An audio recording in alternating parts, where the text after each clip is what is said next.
Hey guys, happy Sunday. I hope you are having a glorious Sunday wherever on the planet or the galaxy that you are. And hey, before we get started today, I am Tara with Kittens, Weights, and Tarot. You can learn a little bit more about me by checking out the information box down below, checking out my website, kittensweightsandtarot.com, maybe even checking out Desert Cauldron, my little witchy Etsy shop. Lots of goodies if you're looking for ways to help support the channel. Possibly check out my Patreon or check out YouTube membership. But all right, today, hold on, let me do a little pause here. There we go. Today, we have, well, quite a few things cooked up for you guys. And before we get started with that, I do want to say thank you, thank you, thank you, thank you to everybody who joined the live chat last week and helped out with donations, either through the super chat, super stickers, or donating straight through PayPal or through Zelle to help out my friend Laura's foster dog, Charlie. So she's getting him all ready for adoption. You guys got to meet him. You've been seeing some of his pictures on the Instagrams. He is the cute little terrier mix, little black and white dog you guys saw running around.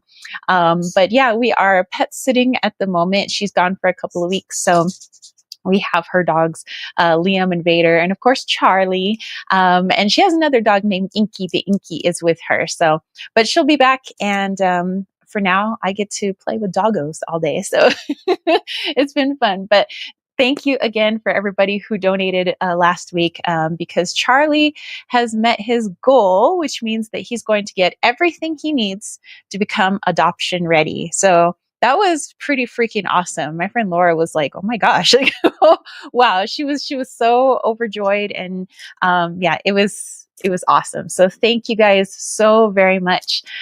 Okay, so for today, we have our weekly reading, so we're going to do that. So I do highly encourage everybody to join in on the weekly reading. It just creates like a more well-rounded reading, I feel. You know, it's got a little bit of my higher self, your guys' higher selves. We all come together. So yeah, however it is that you access your intuition, whether you are just straight channeling those messages, or maybe you're utilizing your cards or your runes or whatever it is to access that intuition, let us know what you're working with.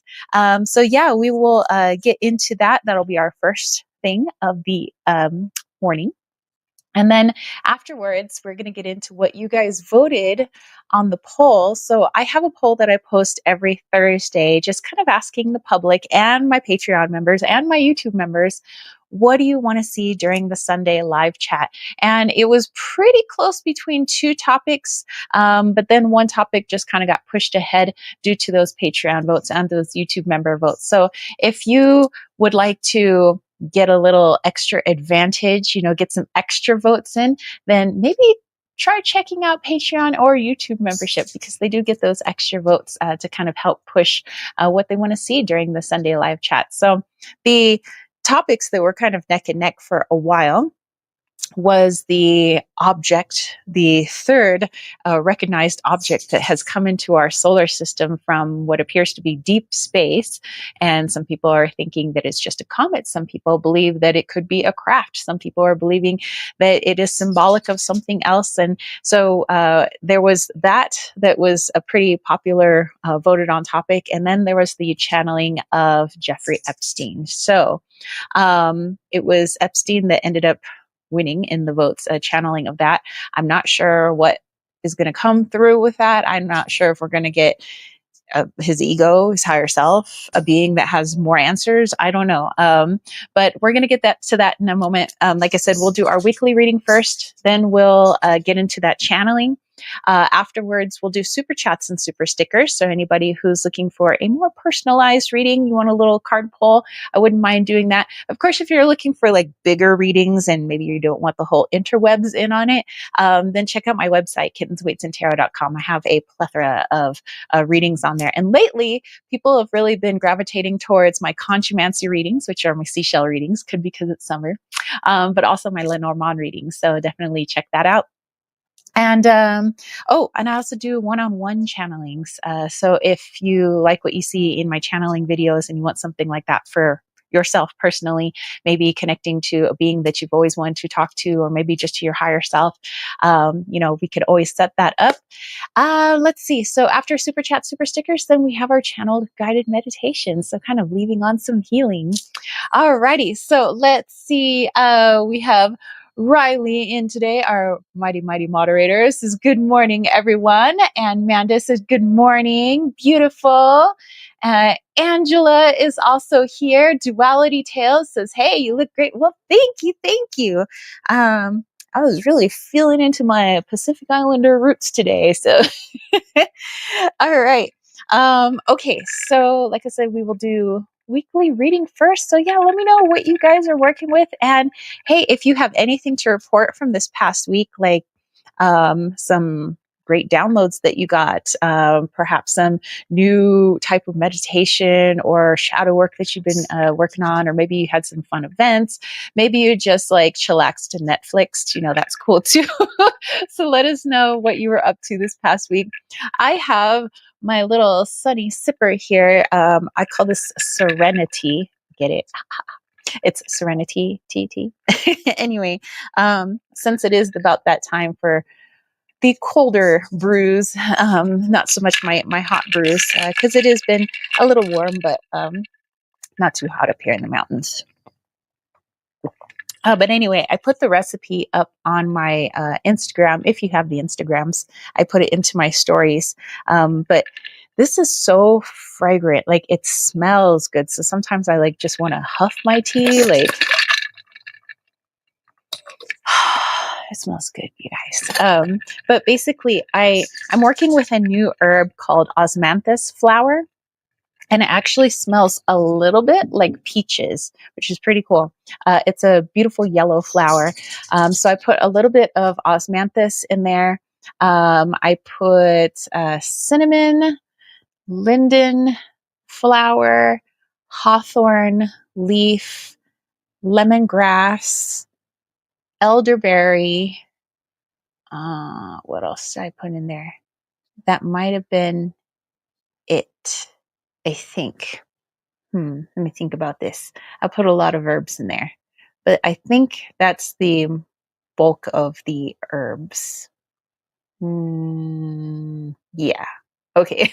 I'm trying to see, go back in my brain, where I put what herbs, because that reminds me of where I okay. So yeah, but I think that was all that was in there, but all mixed together is fennel. That was the other one. Yeah. So good, so fragrant.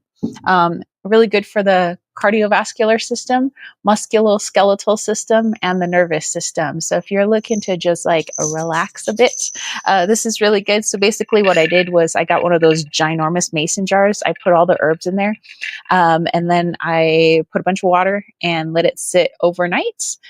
Some people, let it steep for a couple of hours in the refrigerator, but I put it all night in the refrigerator. So the next morning, it was like this deep tea color. And it's just so freaking good. And then I just strain it out when, I pour myself a little mug here. So, but yeah, hey, if you guys have some of those herbs laying around, or, there was one other herb now that I remember. Oats. I put oats in there. I knew I was missing another herb. I was like, wait a minute, there's one other thing. What am I tasting? Oats. But yeah, it's definitely got a really light, floral, kind of earthy, refreshing taste. And then it smells like flowers, kind of like flowers in summertime, if that makes sense. But okay. Anywho, let's go ahead and dive into our weekly reading. Let me show you what I'm working with. I have my Galactic Guides Oracle. I have my Keepers of the Light Oracle cards, Desert Illuminations Tarot, and the Desert Illuminations Oracle. Probably not going to use all of it during this particular chat, but I'd like to have a lot of stuff on hand. Okay. Let me just pause that there. All right. So Oh. Before I pull any cards, want to say thank you, thank you, thank you. We are inching ever so more closely, that's not even proper grammar, towards 11,000 subscribers. So, woo! Super excited about that. So, thank you to everyone who is subscribed to the channel, everybody who hangs out with us during these Sunday live chats, and to my mighty, mighty moderators who wield the wrench of destiny. And also, thank you to my YouTube members. You know who they are because they have little colored kitty heads right next to their name. Oh, whoops. There's windows popping up here that, okay. Let's see. Mind over number. This is interesting. I never thought of oats being an herb. Well, technically, well, anything that I utilize in brews, I just call herbs. But yeah, I do like to utilize oats. Some people like to use the tops of like milky oats, but I just use like oats, and it actually creates a really interesting flavor when paired with other things. I just don't just like oat tea, but when I pair it with like other more floral type things, you know, like the osmanthus, or if I have jasmine, sometimes even with lavender and stuff like that, it actually it I don't know, makes it more rich tasting, I guess. But yeah, it's pretty good. So anyway, I wanted to say, like our friend Duality Tales, you see there's the little colored kitty head next to their name. That is what my YouTube members have. So thank you, Duality Tales, and thank you to Jolene and Jonathan Cleese and to Nancy and to Kayla. Thank you guys so much for all of your support. And also to my Patreon homies. There's a new blog post over on Patreon, by the way, for my crystal tier. I did a blog post about crystal tears, like actual tears, not TIERS. But that was interesting. I don't know how that even popped up, but I was like, oh, I want to write about this. So anyway, definitely go check it out if you are one of my Patreon members, or, you know, if you want to join that crystal tier and check it out. That is a $3 tier. So thank you to my patrons, Lily and Dana and Jamie and Kayla and Sugna Baby and Brandy and Jason, Brian, Palu, Crystal, Easy Does It, Oz, Joel, 1111, Casey Gritter, and Calm Chaos. Thank you guys. Thank you so much. Okay. Let's see. Mind over number says it makes sense though, because it's great for healing scars. Yes, you know, oats are really good for a lot of things. You know, there are some people that, you know, suffer from like skin issues and things like that. And so they might add a little bit of oats to their bath. It's really calming for that. You know, if you've ever used like the Aveeno oatmeal, lotion, it's the oatmeal that has a really good anti-inflammatory effect. It has a good wound healing effect to it, and also really good for helping to just calm things down. So really good for our nervous system and keeping things calm. Some people can't ingest oats because of, you know, for whatever reason, gut issues and things like that. But perhaps in a tea, or perhaps externally used as poultices and stuff like that, oats can be really, really valuable. Also, just kind of tapping into the spirit of oat and having a little conversation, and you guys can work energetically as well. No need for the physical item. Okay, so let's see. What decks do I want to use for this? I think I'm going to pull a card from my Galactic Guides first. That'll be like our overall theme for the week. And then I'll pull from the Desert Illuminations Tarot for like, get a clearer sense of, you know, what we can expect this upcoming week. Maybe something to meditate on, maybe something to look into, something to heal. I don't know. We'll see what comes up. Okay. Just putting that off to the side there. Okie dokie. I was like, what is that? Oh, it's the people on the trail behind me. Okay. Let's do a little shuffle.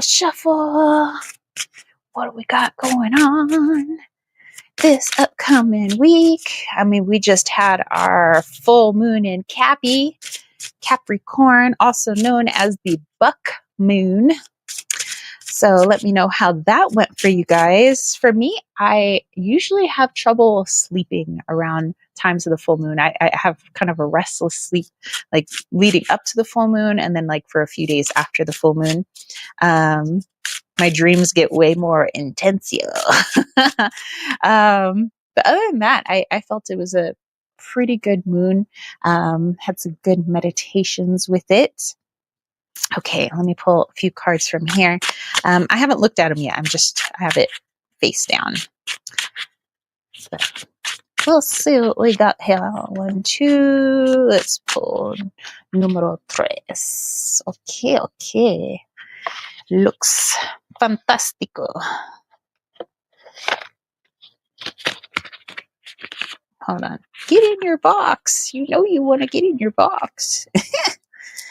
Okay. All right. So let's take a look at maybe what we could expect. Maybe something to work on, something to avoid, something to embrace. I don't know. Let's see what's going on this week. Ooh, we have Sirius. Seriously? And here we have the beautiful depiction. Someone with their little pug. Okay, it says Sirius, knowledge, training, wisdom, wisdom keeping, and wisdom teaching. And so Sirius often recognized as the dog star, hence probably why we have our little pug depicted there.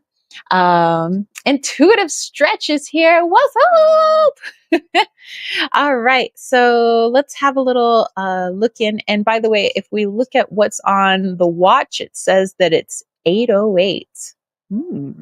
The books that they are reading, The Dragon Tribe, Future Tech Now, and Akashic Records. Interesting. Okay, cool beans. Love that image. Super cool. All right, so let's tap in.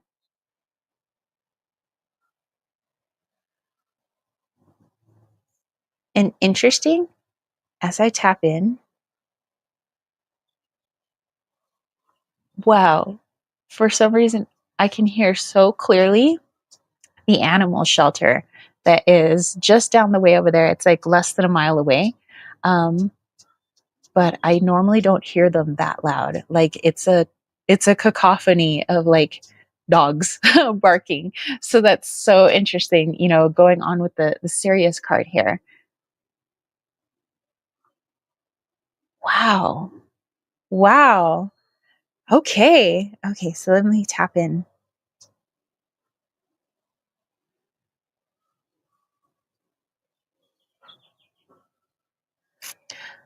Okay. So I don't feel this is so much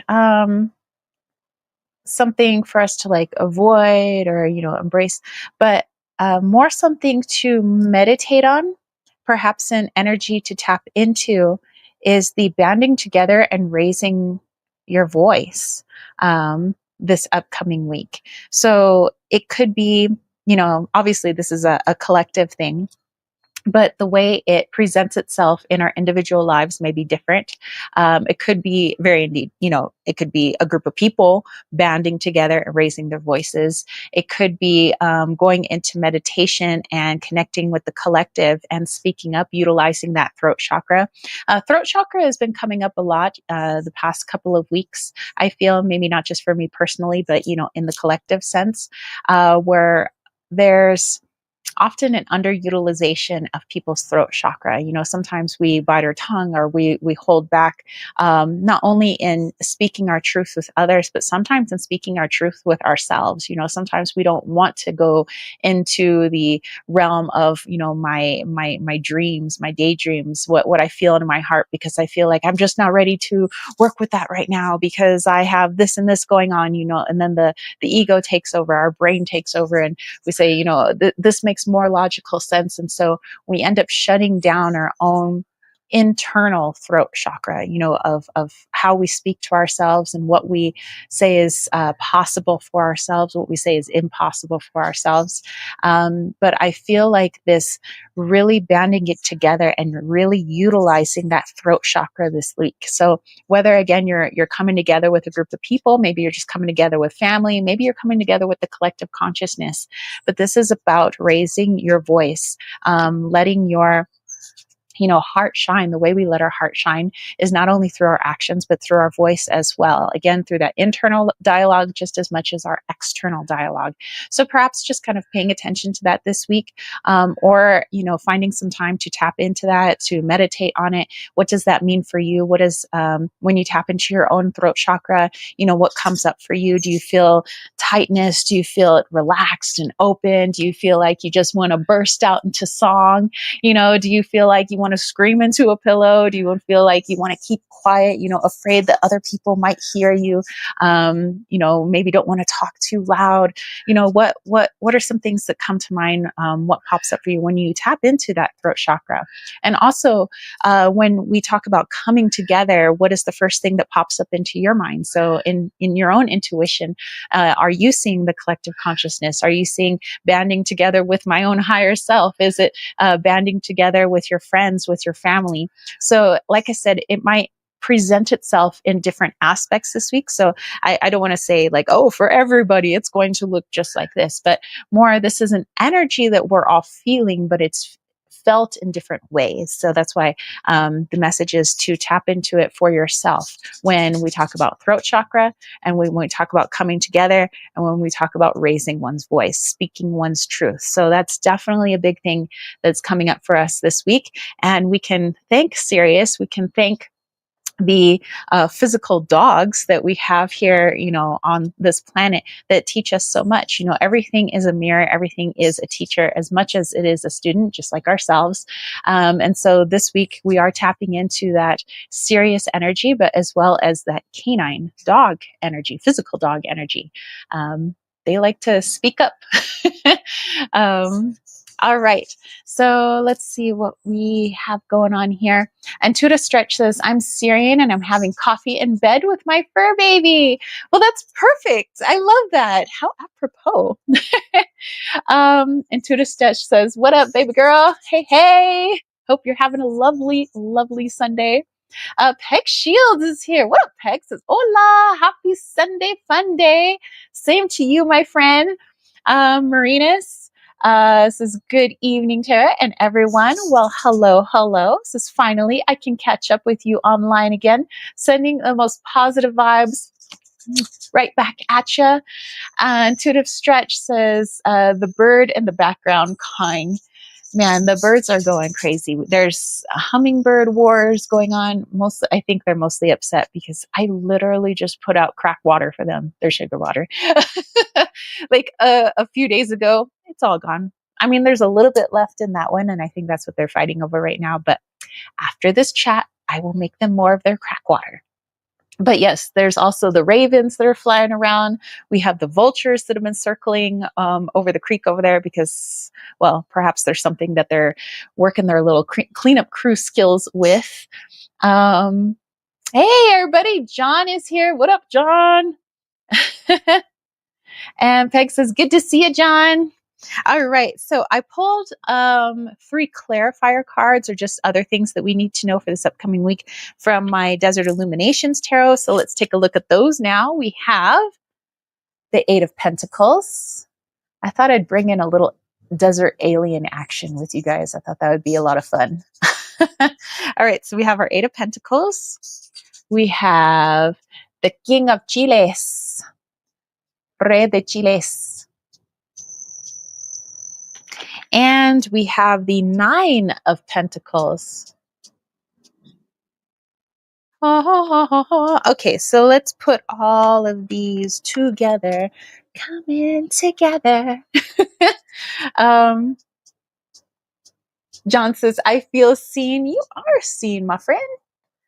You are definitely seen. All right, so I put it up there just in case you guys want to tap in with your own intuition as well. Okay, but I'm also going to do a little tap in. Oh, okay. Okay. I'm getting a few different perspectives, which is good because I don't want to give just like one thing and then everybody's like, oh my gosh, that one thing is going to happen. No, like I said, with these messages, we all lead very different lives. We have different things going on.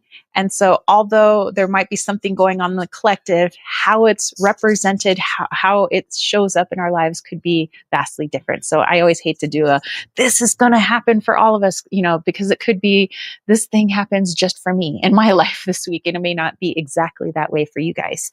So, it feels like, let me give one perspective and then I'll give the other perspective that's coming up. The first perspective, this is more of the collective, probably going along with this Sirius energy, the collective coming together, speaking its truth, raising its voice, definitely utilizing that throat chakra. And I love that this is a nice blue color, also representative of that throat chakra. But this is a tapping into the divine masculine. Oftentimes we're always saying, we got to balance it out. We got to bring in more of our divine feminine. But this is really standing in the divine masculine's power this week. So the masculine helps to take what has been brought in by the divine feminine and it shapes it, gives it form, and gives it direction. And so I really feel this, time sitting with our divine feminine, the emotions, the intuition, all the downloads, the creativity, the sexuality. And then now the masculine is taking all of that and finding form with it and deciding it wants to take action. And this is taking action through voice, speaking. So in this collective sense, it's the finding a way to tap into that divine masculine, finding the abundance that the masculine has to work with as that, it's been given by the divine feminine. I have all of these Lego pieces, so to speak, the divine feminine's giving me all these Lego pieces. And now as the masculine, I'm going to figure out what I'm going to build with it, what I want to create with it this week. And I could create it starting with what I speak to myself, or possibly what I speak, outwards to everyone else. But there's a plethora of things for us to work with so that we can start speaking that into existence, not only to ourselves, but to the outside world. So I feel like that's what's going on with the collective. Okay. The other message coming through that's a little bit more specific. And it could be because of where I live. And so this is coming through my higher self's speaking of like my immediate environment. And so this King of Chiles I see as representative of our president of the United States. So there is a lot that the president has to work with now because of all of the things that have been brought up. And my boyfriend was even saying, like, it's hard to kind of keep up with what's going on because it's like news story after news story, social media story after social media story. This person's talking about this. There's just so much. And it's like everybody's attention is like this way and that way and this way and that way. So with all of that, that's going on, more specifically talking about the president, President Trump, with all of this, like, how do I take all of this information that is being brought in and how do I work with it? How do I utilize it? Not only for, let's say for his personal benefit, but for the benefit of the people of the country, and also for the countries that we work with. So it's him taking action on something this week. It's up to his free will what he decides to put his focus into, but it seems like he's kind of been putting stuff off because he wanted to see what all was in play, like what pieces are all here, what is the divine feminine, giving in terms of information. And now how can I utilize that information, again, not only for myself, but for everyone else, for the best and highest good. So that'll be interesting. So he's definitely going to be utilizing his throat chakra and working with his divine masculine this week. But like I said, there's also the perspective of us utilizing it in our own individual lives, because that's what's going on in the collective consciousness. So that's how it's going to be showing up with him too. Okay, let's see. Let's go here. Peg says, woohoo. And Peg said, is that balance? I would say for in the collective sense, balance is the divine masculine and feminine working together. The feminine, like I said, has kind of like brought in, all this, it's, a mixture of the sexuality, the creativity, the downloads, the intuition, the emotions, kind of bringing all of this like chaotic, creativity and essence, and just like pushing it out there. And then the masculine's like, whoa, okay, let's work with this. Okay, so the feminine's giving me all of this. What am I going to mold? What am I going to shape? And what I'm going to put into action? So that would be, I think, the balance between the two energies. But if the masculine's like, I'm going to be the one, to think up all the things, and then I'm going to build the things with that, using purely the logic, that's when we have the imbalance, totally disregarding all of the creative and intuitive messages and building blocks that the divine feminine has brought forth. So I do feel trying to bring some of that into balance this week. So having the divine masculine in the positive aspect, working with that divine feminine energy. How our president utilizes that, that's up to him, but I'm just talking about the collective. Okay, so interesting. Very, very, very interesting. Okay. All right. So let me put this down, and then the channeling, guys. Big channeling. Okay. Sorry, just looking at the comments here. There's a little bit of a lag on YouTube with the comments, but I eventually catch up.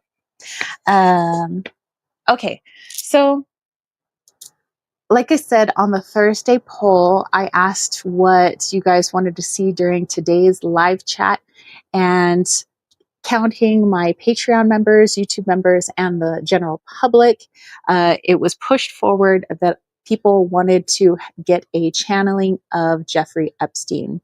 So what I originally thought was doing what I had done before with like the Independence Day channeling. I was just going to allow whatever to come through. But I was talking with my boyfriend about it, and I think it would be best if there was an interviewer, so somebody who could ask questions. So what we thought we would do, since you guys are awesome, I love hanging out with you guys every Sunday, I'm going to put it out there to one of you guys to be our impromptu guest interviewer for today's live chat with Jeffrey Epstein. So if one of you has just questions, there's just, really wanting to know certain things, what we're going to do is my boyfriend has the link to join this particular chat. You don't have to show your image if you don't want to. You can always turn your webcam off. You can turn off, the feature on your phone. So you can use your phone, you can use your laptop, you can use your desktop computer. You don't have to download anything. So you don't have to have StreamYard. This is what I'm streaming through on YouTube is StreamYard. You don't have to download anything. But I believe he's put the link, there you go, under Kittens, Weights, and Tarot. You see that there is the link. You can click on that. That will have you join this chat. So that way I can hear you and we could start, you could ask questions and I'll start the channeling, and then we'll just, see where we go from there. It looks like, oh, yay. So it is there. Yeah. So that way, you can do exactly what you've seen during my Monday channeling videos. You get to be the guest interviewer. I'll listen to the question while I'm in my channeling mode. But it'd be helpful if maybe one of you guys wouldn't mind doing that. If you don't mind showing yourself on the internet, that's great. But if you're a little bit more shy and you would just like to have the audio, you can do that. So there is a way to turn off the camera. So when you enter the studio, you just press like no camera. Like so, but I would be so appreciative and so grateful, and I would be overjoyed if it was one of you guys helping out with this today. So I'll just kind of leave that up there. So while I kind of get ready, and then we'll do that. It lasts about, I would say, 15 minutes. That all my channelings are about 15 minutes. But yeah, I'll walk you through it, whoever would like to do it. But yeah, you guys are, you all have questions. I know. You all have different backgrounds, different perspectives. You guys are from different parts of the world. So there's definitely going to be different opinions, different perspectives, different questions. And I value all of them. But yeah, the link is there. So anybody who would like to be an interviewer right now, go ahead and click that link. Peg is wondering, where are the children? That is a great question. And Peg, hey, if you want to be an interviewer, that would be awesome. You would just have to click the link. She says, oh man, I'm so not prepared and shy. Oh, no worries, no worries. Like I said, it's, you don't have to have your video on here, like your image. You don't have to have your image on here. But just, it could be just a few questions, and then it's just having a conversation, just like, I guess, like right now, where I'm just talking, and I'm sure, you guys are thinking of things, hence why the chat is going on. So it's just a back and forth, except that you're not actually talking to me. You'd be talking directly to whatever it is that comes through. I'm not even sure, but that would be a good question to ask. Like, first and foremost, who am I speaking to? What dimension are you in? And then, yeah, like Peg said, where are the children? I have lots of questions too, like why all of a sudden this need to sweep it under the rug when people are going to be real skeptical of it? Is that on purpose to get a rise out of people? When the president cut off Pam Bondi, was like, Jeffrey Epstein, are we still talking about him? Like, it seemed kind of contrived. I don't know. Uh, you know, then the narrative is that there was no client list, that that there somehow aren't any victims, that it was all just downloaded, you know, awful videos that, so yeah, odd things going on. All of a sudden it's like, case closed, so I know you guys have you have some questions. Like I said, I have questions. What's with the case closed all of a sudden? If it's case closed and there was really nothing that went on, then why is Epstein's girlfriend still spending 20 years in prison for no crime? Like, what? Anyway, and then obviously there are victims who are speaking out because they are just like, what? it's a slap in the face. So Peg's like, do it, John. John says, wish I wasn't at work. I'd love to otherwise. But yeah, anybody who would like to ask some of those questions. I'm sure if I had to just do it, the channeling without an interviewer, I know my ego could keep my own questions kind of there, so I could probably access them, but I probably could only access like 3 of my own questions. But I would definitely set a very firm intention of like being whoever you are, whatever you are, identify yourself. What dimension are you speaking from? And then I would just let it. I would have my own like 3 or 4 like internal questions, and then I would just maybe let it speak. Intuitive Stretch says, I might join. Oh my gosh, that would be freaking awesome sauce. That would be awesome. Thank you. So yeah, if you'd like to, all you have to do is click on that link that you see in the chat there underneath my name. It says Kittens, Weights, and Tarot. And then it says StreamYard.com/ a bunch of letters and numbers. You don't have to download anything. You just click on the link. Once you pop on here, you can either show yourself on camera or not show yourself on camera. That's totally up to you. And I leave that up to you. And I'll walk you through it. So we don't have to like start right away. I'll give you like a little like here, you know, I'll prep you. So it'll be okay.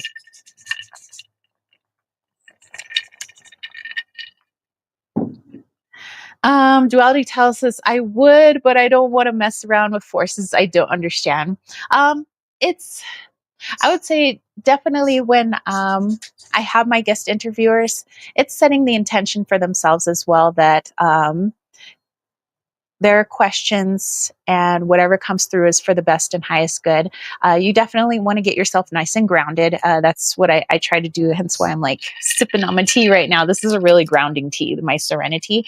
So I want to keep myself grounded because I don't know, it very well could be a negative polarity that comes through. And although I don't fear polarities, you know, negative polarity is just the exact opposite of the positive polarity. I don't resonate with the negative polarity, but I do find that the more I learn about it and try to understand it, the less apprehension I have and the more clarity I have with my own positive polarity. Because then I could see like where my own shadows and the stuff that does, you know, connect with that negative polarity, where it might pop up in my own reality, so that I just have like a clearer view moving forward, you know, so that I can complete my mission here on Earth. Yeah, so I would say if you're going to be a guest interviewer, definitely just ground yourself a little bit. If you have something where you surround yourself in light, or you want to bring in your guides, you know, however you feel grounded and protected, I would say definitely do that. For me, I just get myself nice and grounded, and I just say, higher self, you take over. My higher self is the best protection I have. Is our soul. At least that's what I believe. So I'm just like, a higher self, take over. You know, let whatever needs to come through, and I hold no attachments to whatever comes through. So whatever comes through, I control where it is in my energy. If it's gross, I usually don't let it in my throat, my heart chakra, but I let it just use my voice, nothing else. And then my intention is no attachments, no attachments. So once the session's over, that's it. No more attachments. Okay. Riley says also they can just read the questions in the chat and ask those as well.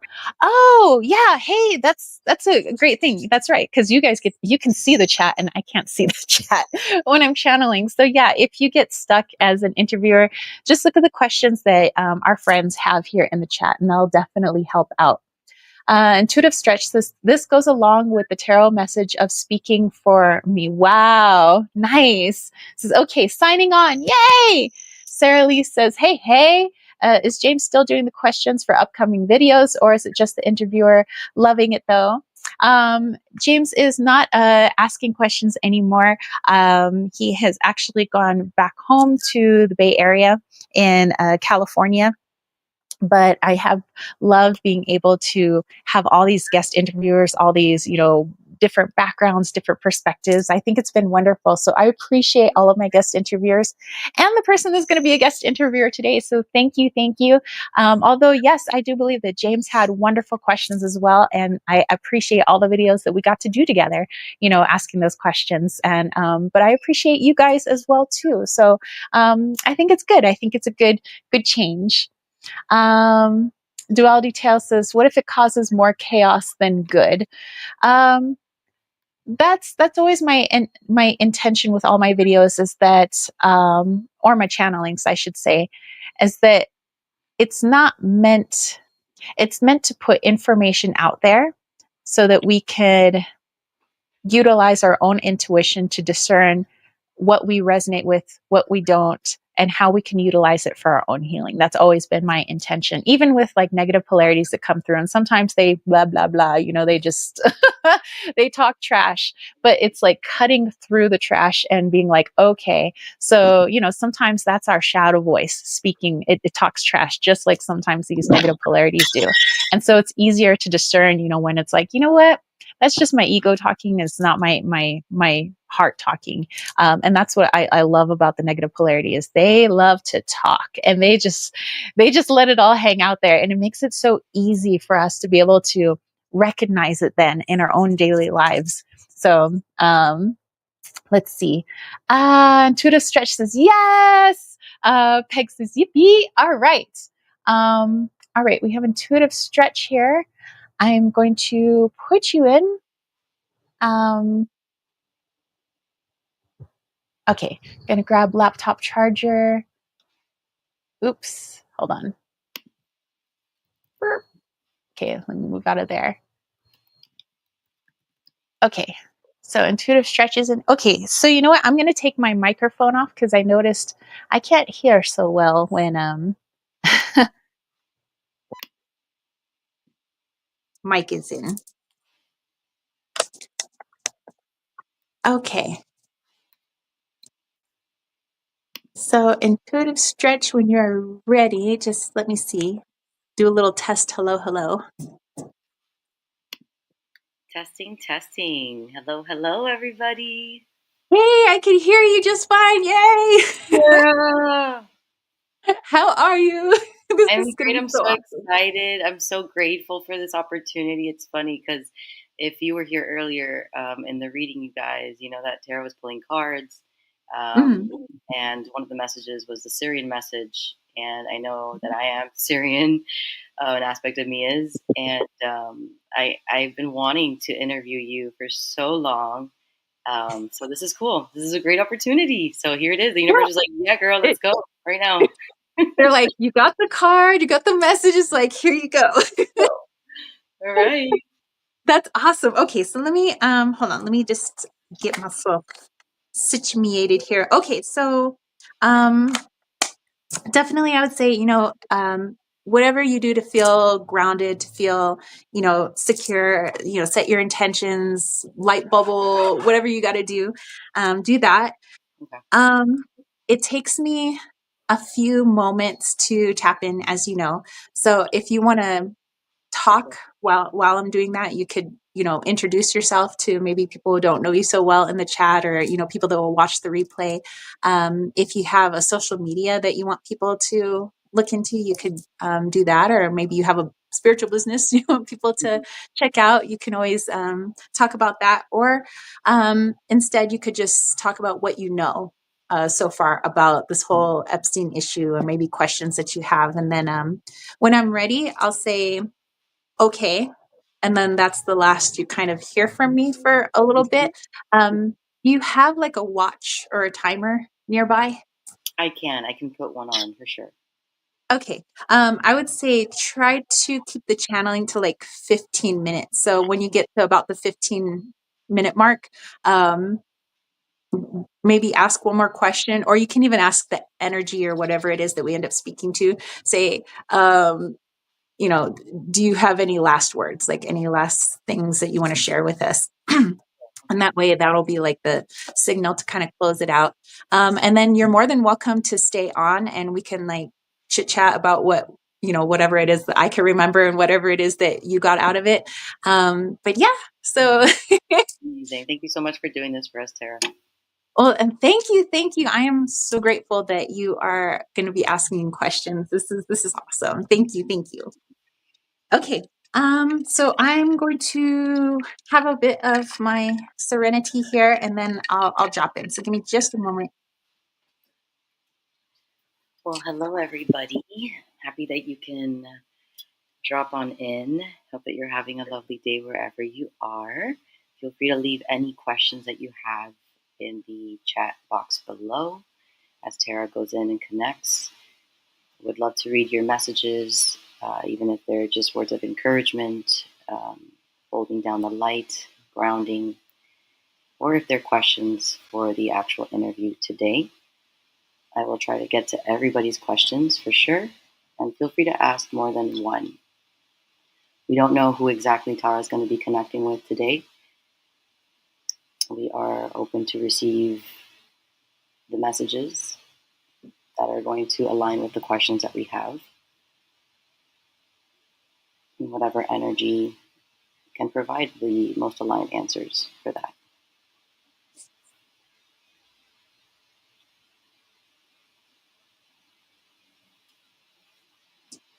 And as we know, this has been going on for some time now, a couple years now. So we are excited to have some answers. Okay. All right. And who is it that we are connecting with today? Jeff Okay. Epstein. Hello, Epstein. Thanks for joining us. My pleasure. What dimension are you in or reside in currently? Fourth, Okay. And what polarity do you consider yourself to be? you would say negative polarity. Okay. And is that a polarity that you are comfortable with? Are you moving into any other form of polarity? What is your growth in the fourth density?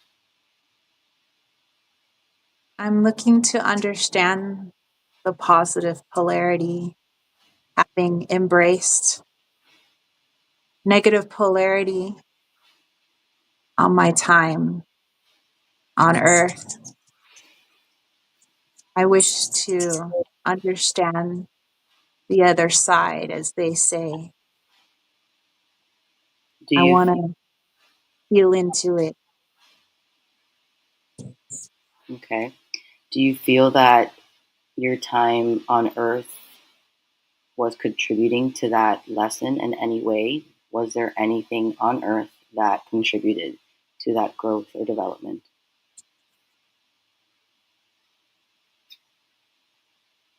Yes, I got to witness how light and dark play off each other. On my point of view, I got to see how darkness corrupts. I got to see how you could destroy the light in another in innocence. I surrounded myself with innocence and I destroyed them. What what did that do to your ego per se? It was mixed. On the one hand, I felt powerful. I could control, I could mold people, adults, children. Didn't matter how powerful or unknown they were, I could make them mine. But sometimes I felt sick, but only sometimes. And what aspect do you feel was coming through when you were feeling sick? Would you consider that to be the oversoul connecting with you, the empathic side? It might have been. I would see myself sometimes before I was corrupted. And now I wanted the power to do the same. But somehow I cared for them. I wanted to care for them, but I just wouldn't let myself. I would corrupt. So I would feel sick. And I would Okay. pop a pill and I would feel better. So, can we say, or can you see from the perspective that you are in now within the fourth density, that in a way that was your childhood trauma replaying itself as an adult, trying to find answers or control from your childhood that you had no control in? Yes, I wanted to understand how my father felt, why he would do that, why my uncle would do that. I wanted I wanted to feel as they did. I felt that they were powerful. They had power over me.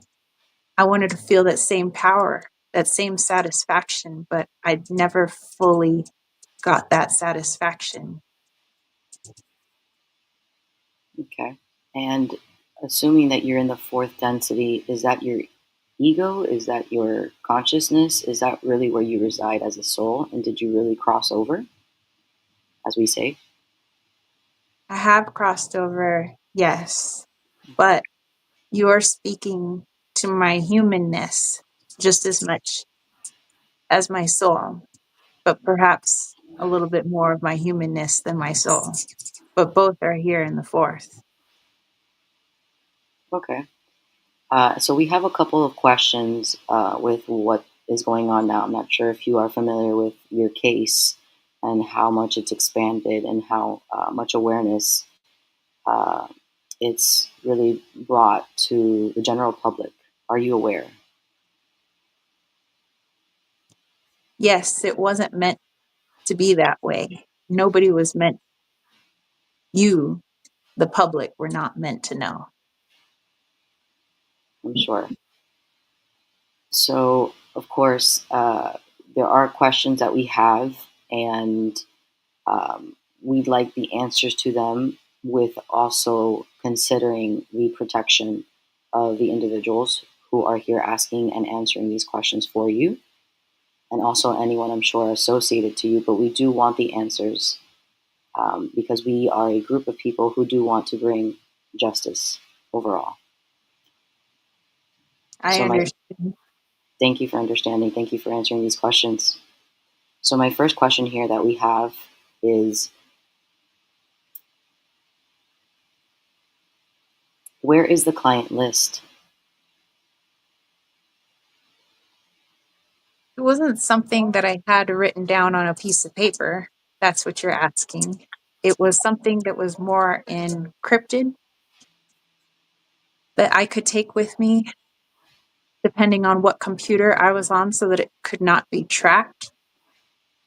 I knew that it would be stupid to have something written down, although at first my partner had it written down.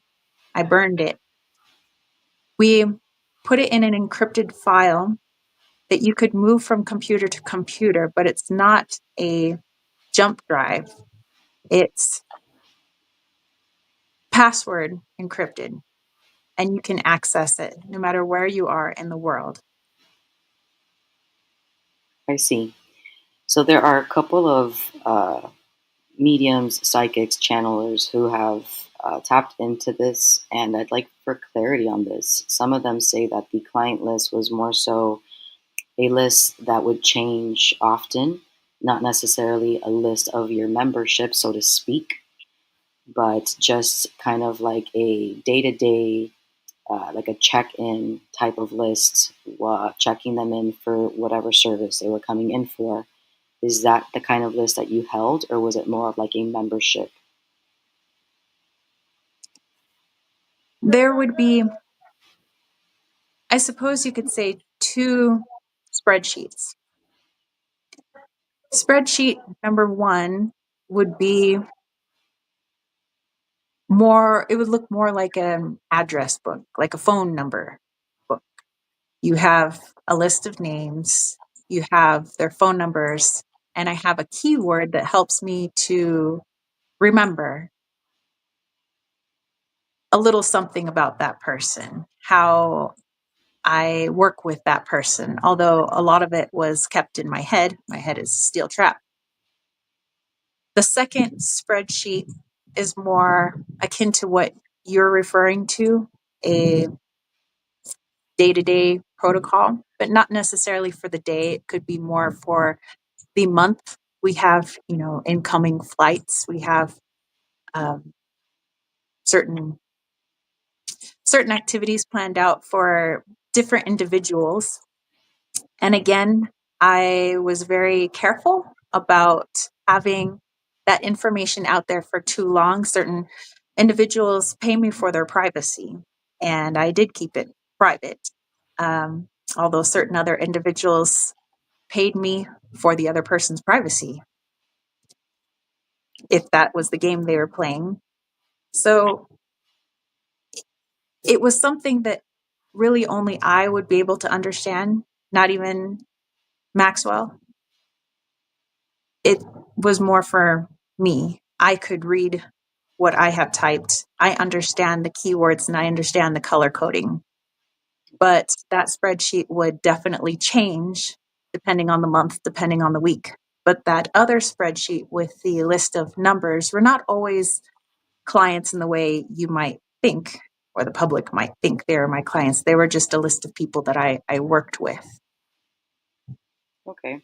So is that why the officials that are overseeing this specific case at the moment are stating that there is no list, or is it to just protect those who have been shown on this list? From where I sit on this side, I know they have my encrypted files. I know that they know the password to that files. Lane has them. Okay. So a couple other questions that we have here from the audience.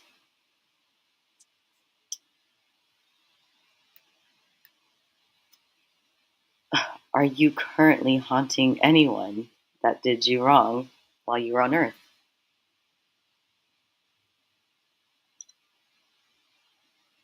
I suppose my essence still shows from time to time on Earth, but it's from the fourth realm. I'm not specifically targeting certain people. I'm more overseeing what I did. I want to see the effect. Although I already know the outcome, I like to see how it plays out in different timelines. So I do appear, but I'm always there. Everything's always here. You just don't always see us. Right. Okay. That was to answer the or to give voice to the audience, but I'd like to go back a little bit to that list, supposedly. There's a lot of questions on politicians and just important figures, popular figures that have, come across your system, so to speak. Something we may never know, really, to the general public, but wondering if you can just give us a yes or no if there were important politicians, celebrities, as we say, singers of all kinds, doctors, surgeons, people up in the we call elite status. Is that true? Yes, I was powerful because I had leverage, and that's the type of power I liked. I didn't need to be famous. I didn't need to be some rock star. I was a rock star in my own life, and I was powerful because of my leverage. Okay. And well, without really putting out this celebrity figure's name out, although those who know will know, including yourself, there is a specific celebrity who has retired from their public uh, service, I would say, on TV. And they had a certain set that appeared to be extremely similar to where you held, I believe, your service on the Epstein Island. So the building, the housing, there's some similarities there. And the public just wants to know, is that a coincidence or is that an affiliation? It is not a coincidence. And I know exactly who you are speaking about. Okay. But you said no name. No names. I was the influence for that. I had him build it. And, well, he was not the same person that many remember growing up. He was a different person. Okay. How are you still somehow connected to Ghislaine? Do you pay her visit? And how do you feel about her status, about how, I guess, they handled her case, her side of things? In a way, the human aspect of me, my ego, you would say, feels remorse bringing her into it. She wasn't my girlfriend. She was a victim, my victim. And eventually we would just say we were together. But it's kind of like that Stockholm syndrome. She never wants to leave. So she became my partner. And my energy does surround her now from time to time, an apology. How it's being handled, I mean, she was of her own free will. And I know that they're just utilizing her as another card, just like I utilized her. She's just a face for the public. She's just a scapegoat. She's just a way for people to feel better about themselves and feel like justice was served. And although she had her crimes, it was me and a few others that are at the core of it, not her. Okay. And I have one last question for you. Did we have some I guess inquiries about you being affiliated somehow with any U.S. intelligence or being part of the CIA somehow, um, connected either with Gates or Musk, or if Maxwell was involved? Is that true? Were you involved in any sort of U.S. intelligence or any form of government intelligence? Yes, I'm really good at secrets. That's at the core of it, that's why I was utilized. That's why I have so much leverage. I'm very good at erasing things, keeping things clean, neat, and tidy. And so, of course, this came to the attention of some very powerful people that I could keep their business neat and tidy. Some things, of course, that are leaked, they're meant to be leaked. It's not an accident. Certain things are meant to be said in the public eye. Certain things are meant to come out because it's all leverage. I have that leverage. I have that audio. I have video. I have written records. I have everything. I have digital files on almost every powerful person you could ever think of. Every celebrity, every leader of every country that worked with me anyway. I have that. And I Right. was very good at moving their power. Their power is in their money. And I can move it quietly and undetected. Right. Okay. Well, is there anything else that you would like to share or let us know?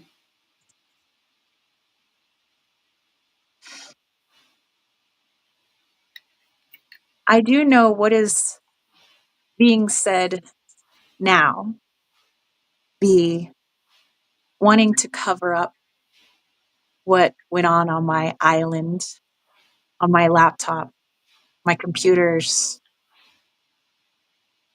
But everything that you watch, everything that comes out is for show. It comes out because they want it to come out. They play the game too. When there are things that are revealed about me, it's revealed because it benefits someone or they are speaking to somebody else as kind of a backhand. So although I know that what fully has gone on here will never come out, it will never reach the light of day. But the parts that make the public feel good, that will eventually come out, but perhaps not all of it.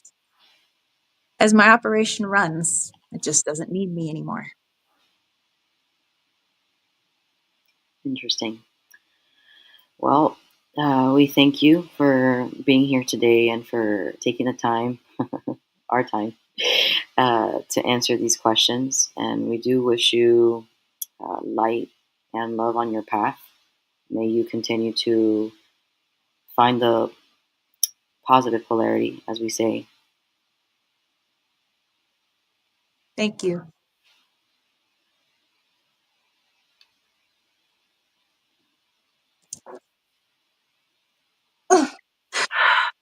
Whoa, whoa, whoa. Remember, you got that water next to you. Yeah. Yeah, give her a minute or two. Interesting. I felt like his energy was a little more like not as daunting as what the media portrays him. Obviously, his acts were disgusting, but he almost seemed a little more like, I don't know how to explain it. It was just more like, yeah, like this is what happened, and I'm on the journey of understanding and learning. Um, yeah, Yeah, it felt like maybe because partial some of it was a little bit of his higher self, although I felt that was mostly his ego. Um, he felt more mature, like his perspective was more mature. It wasn't just like, his earthly perspective. It was he could see like the broader, you yeah. know, I was, overreaching I was hoping that, implications and stuff.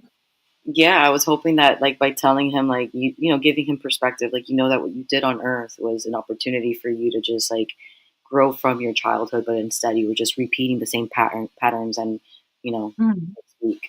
So I hope that at least in that capacity he could lead with that and continue to move towards the positive polarity or neutral, whatever he his will is.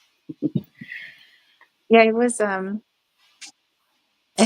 it was interesting because at first, when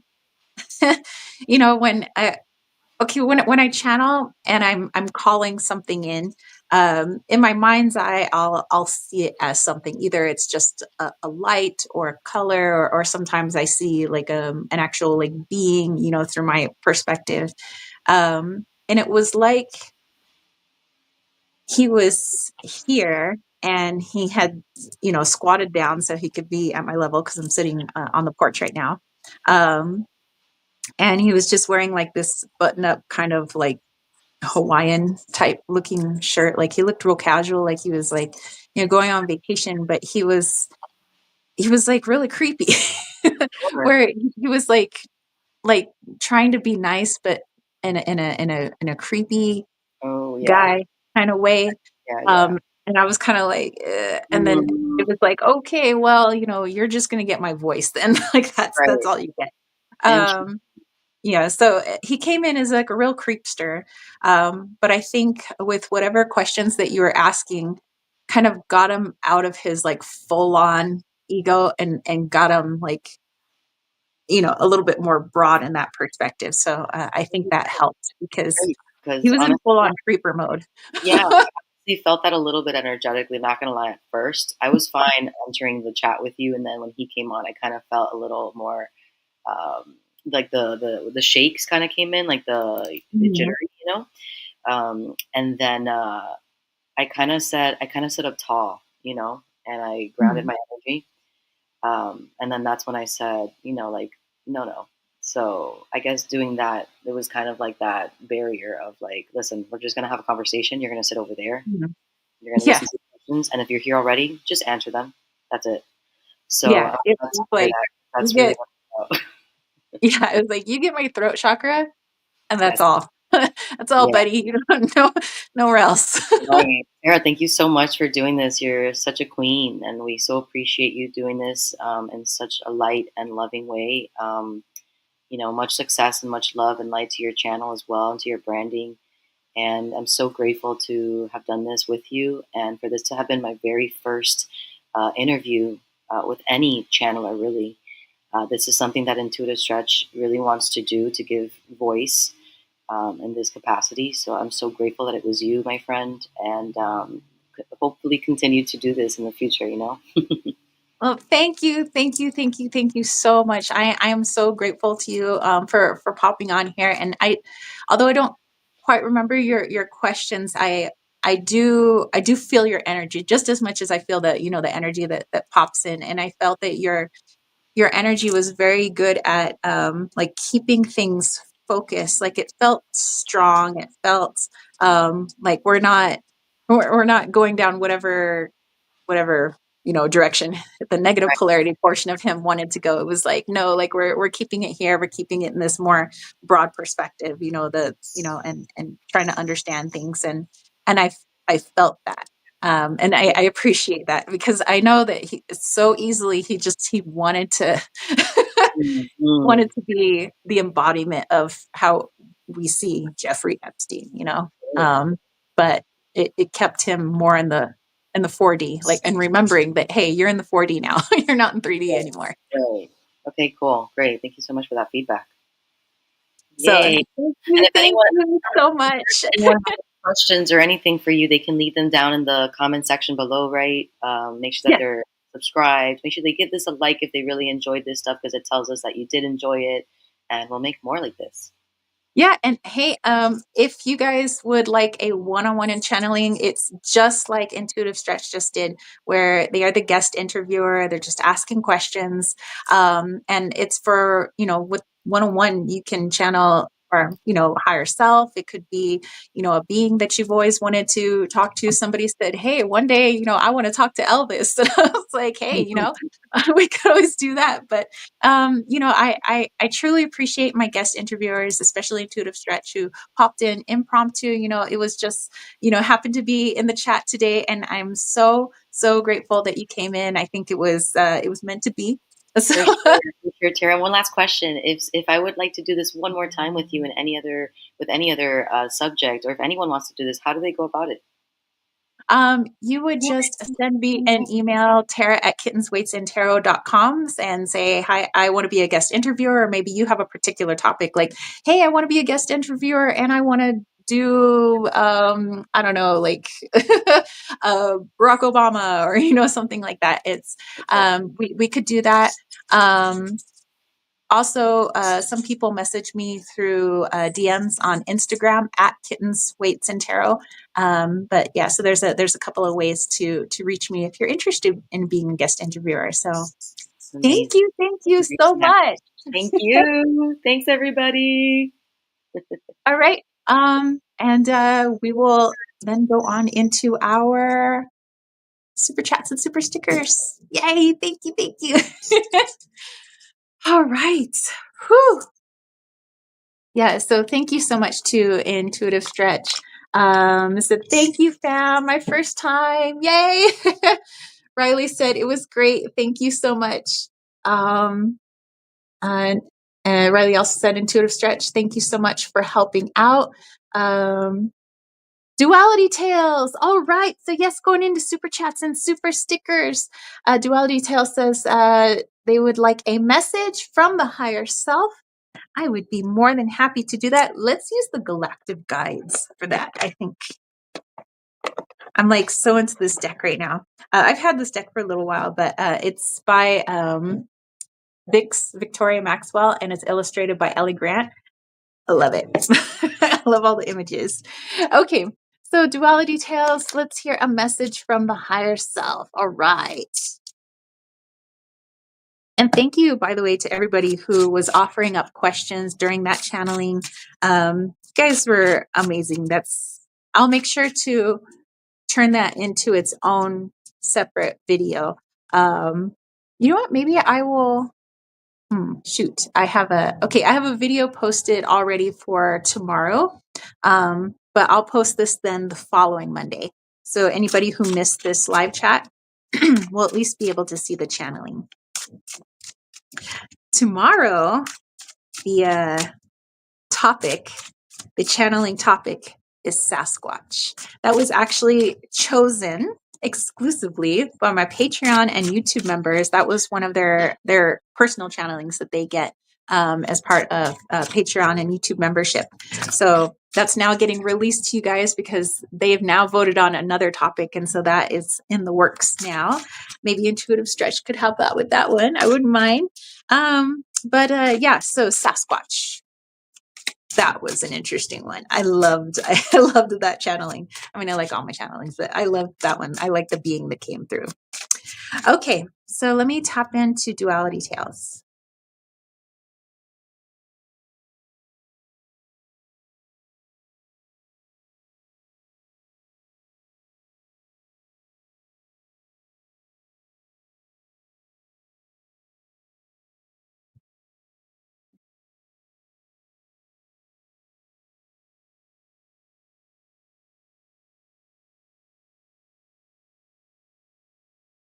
Okay, I'm starting to hear a song that's coming through as I connect to your higher self. I believe it's Third Eye Blind. I'm trying to get through the lyrics so I can remember the title of the song. What you want to do? There's something over you. There's something I don't know. All the words did I do? Do you gonna do? I want something else to get me through this. My semi-charm kind of life. Baby, I want something else. Not listening when you say goodbye. Okay, so semi-charm kind of life. Yeah. Okay, so let's see what that means from your higher self. Oh, I guess I could put my mic back on. Give me a second here. Yeah, for some reason, if I have somebody in StreamYard with me, I can't hear them with my mic on. It's the weirdest thing. Okay. Alrighty.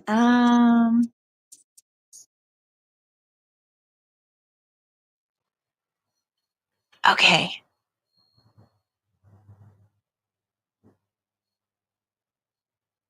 All right. So for Duality Tales, we have Earth, grounding, recognition or reconnection, home, and guardianship. Okay. So let's tap in. What does that have to do with semi-charm kind of life?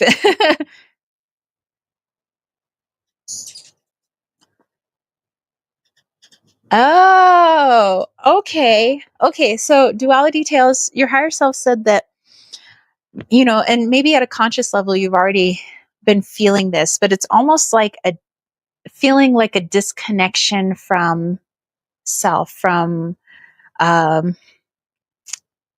what you were told to believe about yourself kind of growing up. So it's, like saying, oh, Duality Tales, they were always such a shy child, or, they were always top of their class, or they're, this, they're that. And so we get this kind of ingrained view of ourselves from the outside world, everybody else saying that we're this, we're that, and we kind of just take it in. And the higher self says that lately, perhaps for a while, it's been almost like this disconnection with, like, almost seeing like yourself outside of yourself. Like that is like the human me, but it's not the real me. And so your higher self is encouraging you to continue to work on finding your true essence, which is your higher self. It is your soul. But not pushing to the side the personality and the aspect that is your earthly vessel, that is your earthly self, because there's a lot to learn about that too. But more to look at it as like kind of like the higher perspective that we just had, like in the channeling, where if you've kind of always seen yourself, let's say, as a shy person, but where did that come from? Like, who instilled that into you where you felt like that's just me, that's just my personality? But the higher self is saying, but that's just the personality of the vessel. That's just the personality of the earthly person. That's not necessarily your higher self, because your higher self's like, I'll let you know right now, I'm not shy at all. But, just to kind of give you an example like that. So to continue moving forward in that, in your meditations, and how it is that you are starting to learn more about the real you. Not to say that the human version of you is somehow a fake version of you. That is also very real. But understanding, just like your name suggests, duality tales, you are living in duality. You are this, but you are also this at the exact same time. You're this vessel that has all of these influences, has this background, has this family, has this bloodline, has this type of personality, which could be molded and changed at any time you wish, because the soul is so much more powerful. And that's what your higher self wants to remind you of. That, let's say you lived your whole life being afraid of public speaking. You don't have to always be afraid of public speaking. You can tap into the version of you that is everything, which is your higher self. And you can have it help you to change those aspects if you wish to have them change. This isn't to say that there's anything wrong with your vessel, anything wrong with your earthly self. But if there are aspects that you're like, I've always been told I was this, I feel like this is just me, this is just how I am, that can always be changed if you want it to be changed. And all you have to do is tap into more of that higher self, more of that version of you, and really see what it feels like to just be the soul, when you're in your meditations. And so basically, just thumbs ups from the higher self. You are on the right track.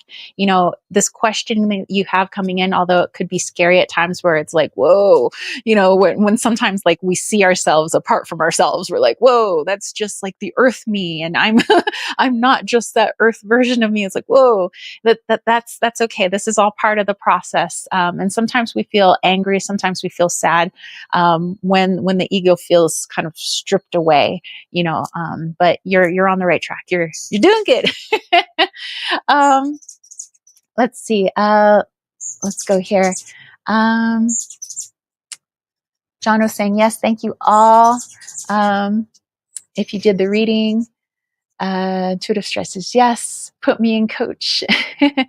Okay. Let me go back here.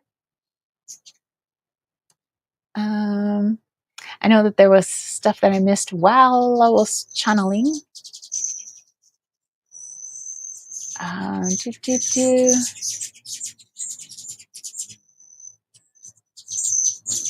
Oh, Storytellers of Africa asked, how can someone book a channeling?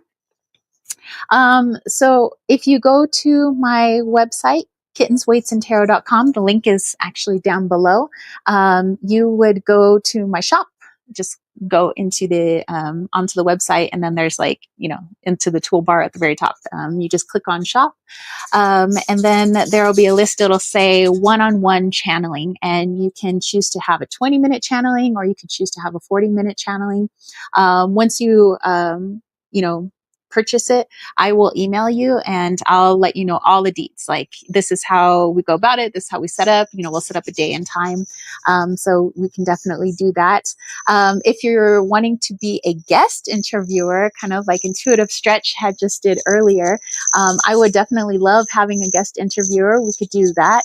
And again, you would just go down below. There's a link to my email, tara@kittensweightsandtarot.com. So you can click on that. Or if you're over on Instagram, you could DM me on Instagram at kittensweightsandtarot. Not .com, but at kittensweightsandtarot, blah, blah, blah.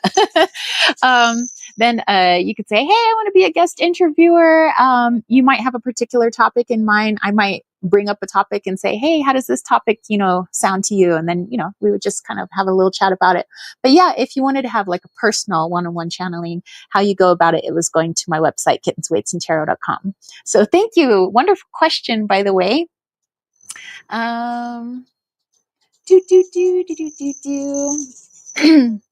Just going down the chat here. Oh, Costalini. All right. Costalini says, I'm curious if you can ask Spirit when I'll get to a point where regrowing teeth is widely available instead of drilling and pulling, and all of these more outdated methods are no longer needed. All right. I would love to tap into that for you. Okay, so let me close this up this away. Okay, and let me just get my cards back out. And then we have Duality Tales has another question, and then our buddy John has a question. All right. Okay. I love that you're bringing up teeth. Actually, teeth has been a topic this past week. Interesting. There are no coincidences. Okay, so let me just tap in to Spirit, to the collective, to your higher self.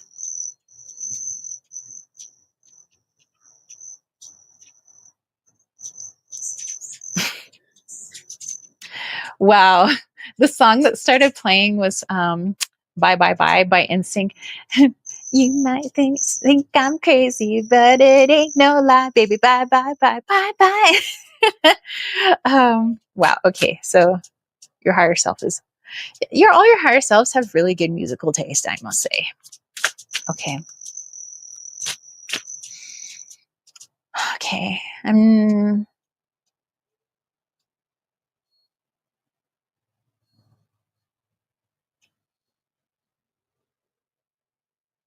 Okay. I will pull a card, but I'm just being shown something. So I'm just going to relay to you what I'm seeing. And your higher self said, if we go back into your own past lives on this earthly plane, in this earth experiment, in the fourth earth, that in the past, there really wasn't trouble, quote unquote, with teeth like there is now. That there was a similar energy in like Lemurian times, Syrian times, all these different times, but it didn't have to do with their teeth, but it was representative of the self, like healing in the self. And so in modern times, or I would say in our time, our present time, the teeth are representative of us as human beings. And that's just kind of what's coming through with Spirit.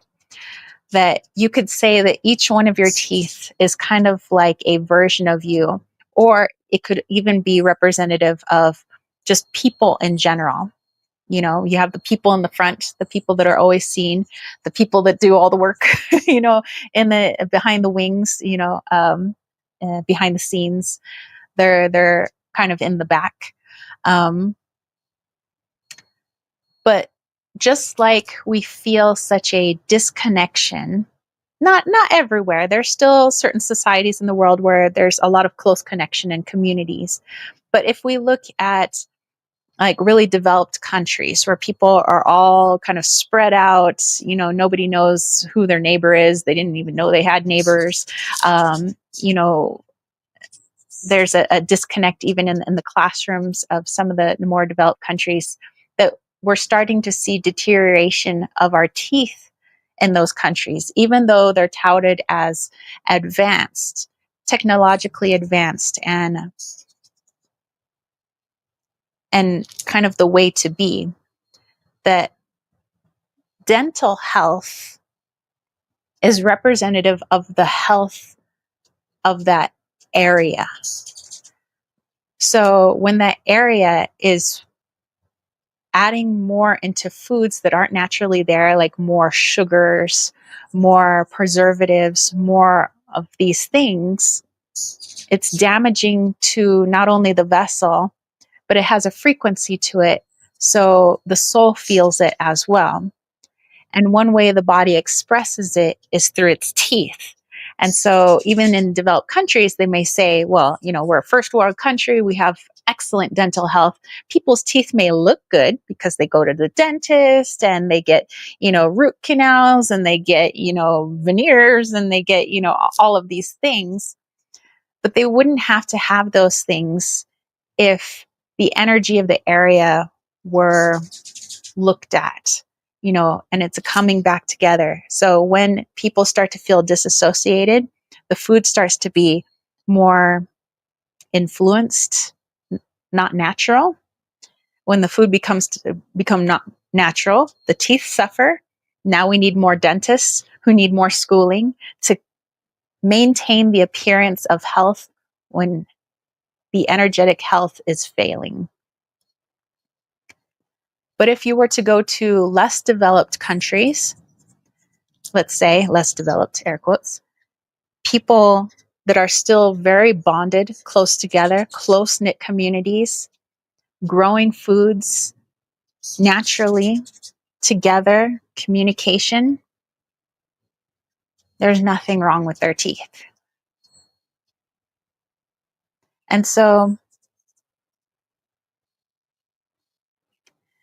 they're saying it's getting back to as best you can if you live in a developed country, like a first world country, trying to get back to as many natural type foods, away from the processed foods. And even though many of the natural foods, meats, fruits, and veggies have been tampered with in a way, just trying your best intuitively to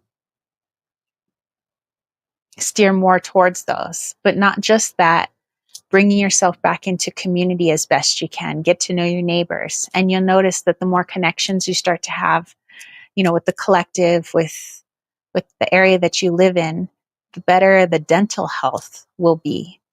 And some people wouldn't make that connection, they said. Okay, so let's pull a card on that because that's fascinating. I hadn't thought of that. Wow, I'm glad you asked that question. Wow. Okay, Pleiades. This is healing. Oh my gosh, healing, compassion, understanding, peace. So yeah, it's just like they said, the ultimate way, if we want our dental health, so we don't have to keep pulling teeth, so we don't have to keep drilling, we don't have to keep filling our cavities and things like that, that really those cavities, those failing teeth, the teeth that are falling out, that are rotting, is representative of the energy of that area.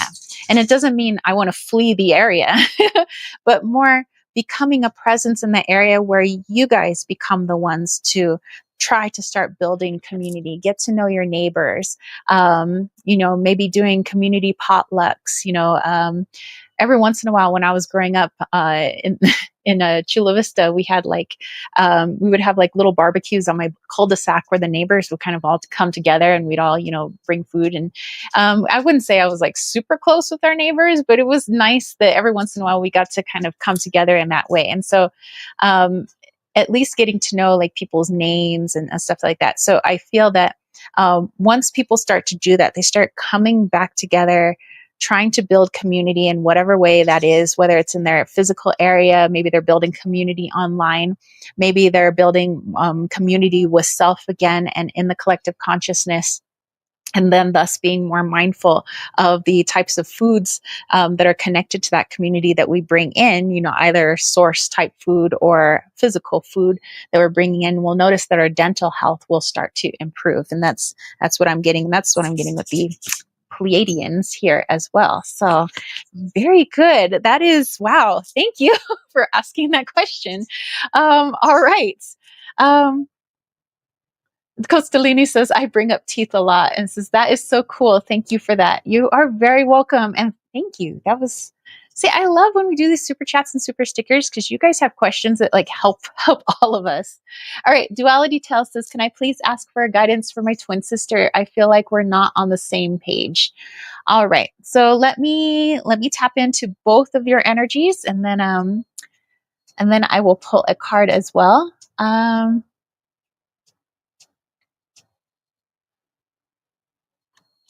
Oh wow.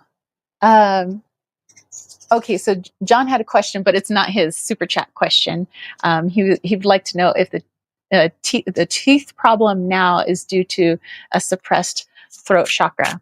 I would say it's connected because community is also part of communication. So it's communicating with your community, but also communication with self. So if the teeth represent us as individuals and there's something wrong with those teeth, then either we're having a breakdown of connection and communication with self, or we're having a breakdown of communication and connection with our community.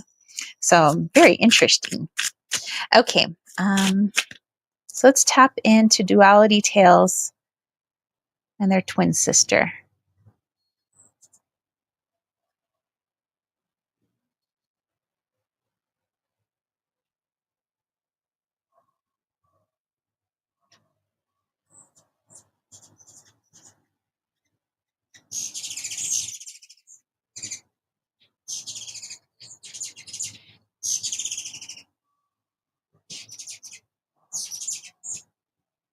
Okay, it's interesting. It's not just one song that's coming through. It's like if you listen to any song by Stained, they're like, this is the energy. And Stained was a group back in like the late 90s, early 2000s.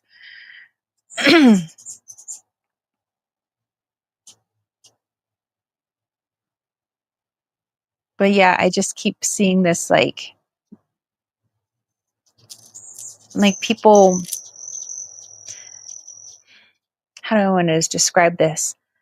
Like seeing this like uniform energy, that uniform energy splits, that uniform energy is almost acting still as one being, even though being two separate beings. But then at a certain point,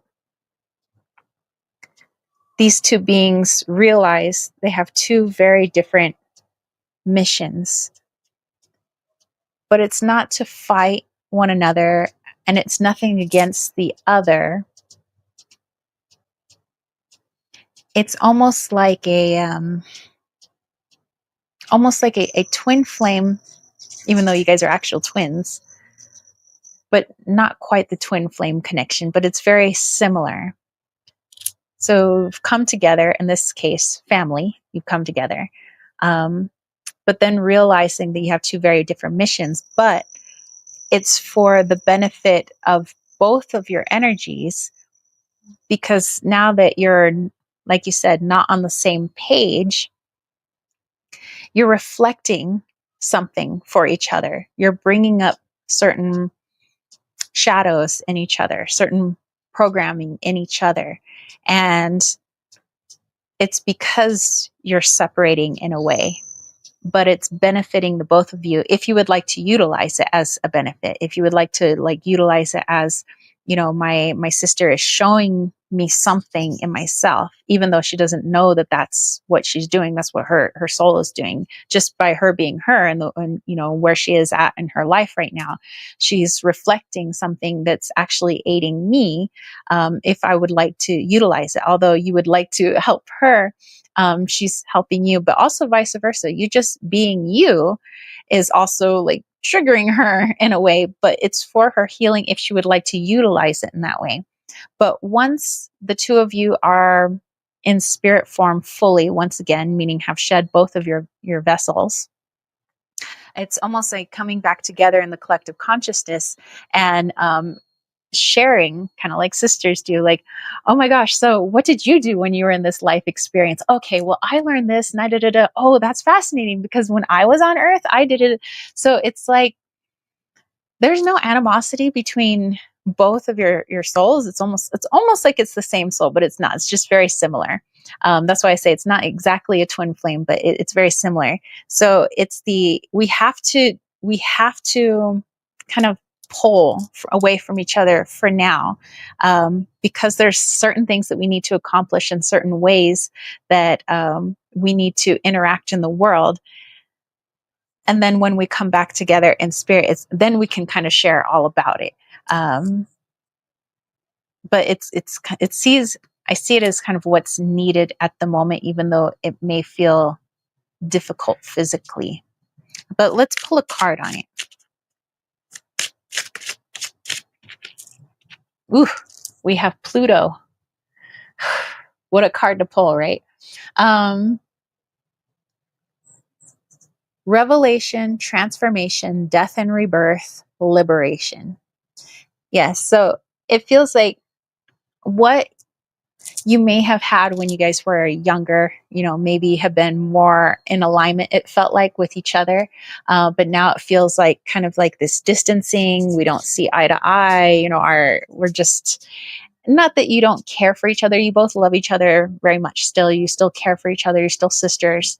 But both of you, your mission here, what you're meant to learn, how you're meant to experience things, it's needed at this time. You need to pull away from each other at this time. It doesn't mean you need to completely shun her and be like, all right, well, adios, good luck with your mission.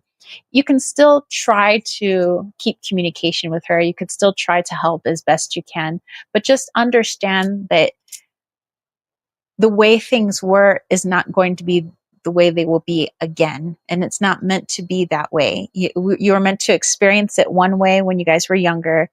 And then the experience that you're having now is the way it's meant to be. You may later come back together. I would say in a closer connection. It seems like when you guys are a little bit older, but it won't be the same type of connection that you felt when you were very young. It'll be more like best friends who've come back together. Best friends aren't exactly the same people. We don't always see eye to eye, but we can talk about it, and we can have love for each other, and we can, have more of an open communication of how we see things and how we feel about things later on. So I do feel that closeness coming back together, but in a changed, more mature fashion. But for right now, the separation is needed for the particular missions that each of you have. So I hope that makes sense. So it's nothing that anybody did, really. I mean, of course, in 3D, we could always say, well, it could have been this, but really this is the soul thing. That both souls are like, okay, we have to work on some things separately. Although just us being the way we are, we're like bouncing off of each other still. We're still helping each other. We just don't see it that way. It seems more like a rift, but it's not. It's just different missions, yet we're still helping each other subconsciously. So again, hope that makes sense. Let's see. John says, I asked that at the beginning of your reading for him. Yes, it was answered. Thank you. All right. So, okay. So, John, did you have a different question? Like it could be like of the higher self or something you need to know now. But I found that fascinating. What we learned with duality tales, what we've learned from Costellini. Yeah, you guys ask some awesome questions, and I think it definitely helps all of us. John says, I'd like to know what the Sphinx might have to say to us for the dog days of summer since they witnessed Sirius rising. It's all right if another energy comes through. All right. Okay, so let's see. Let's tap in. Duality tells us, thanks, Tara. Makes perfect sense as always. Just makes me cry. Oh, no. Sending you tons and tons of love to you and your sister. I know that that's difficult. I experienced something like that with my little brother, although we're not twins. I mean, me and my brother used to be like really, really close. And then, you know, and I still try to reach out to him, you know, sometimes. And it's just, and I know that maybe later on when we're older, we might come back together, but I know that it can be really difficult, especially when you've been so close to somebody. But then realizing that, you know, we have some different missions to do, but I know it doesn't make it hurt any less. So I'm definitely sending you lots and lots of healing hugs, and comfort for both you and your sister. Okay. So let's see. The Sphinx. Man, John, that's something I want to know. Okay. Let me have a little bit of my brew. Okay.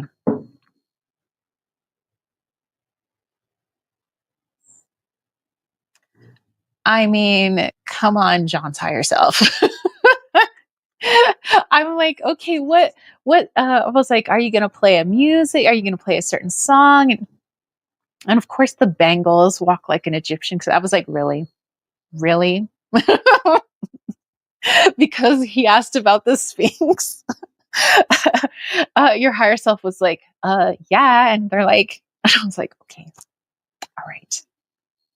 Not that I don't like that song. I do like that song because my father, he would say walk like an Egypto because that's my last name. So, okay. Anyway, let's see what else is coming through before I even pull a card.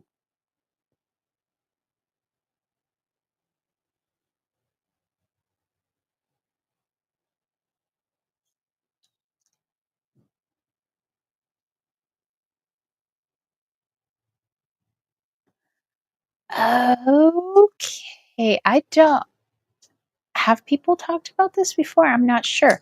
Okay. What they're showing me is the original Sphinx. Um, they're showing me that it was a bird lion, like a bird cat.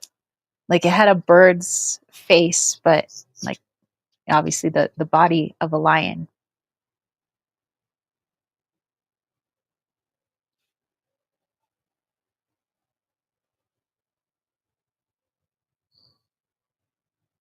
And having the eyes on Sirius, not just as a star, but the Syrian culture, the Syrian peoples or energies, I guess.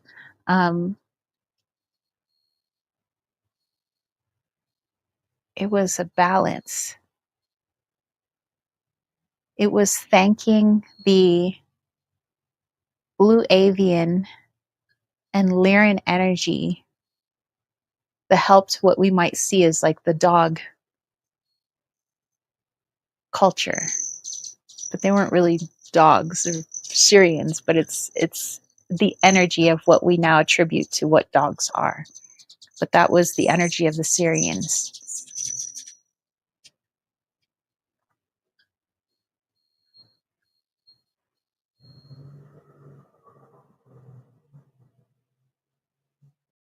And it was the people, they're no longer here. Not in the sense that thousands of years have passed, but no, there are no descendants. Not like we think of the ancient Egyptians. They were not the people that built the Sphinx.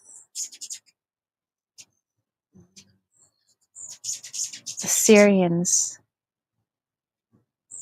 they helped the people from the underground, the people from the waters that had come to help build this, not as a show, not to say how great they are that they built something, but it was a practice in understanding how to move physical matter through energy. They built it not with tools, they built it with their energy.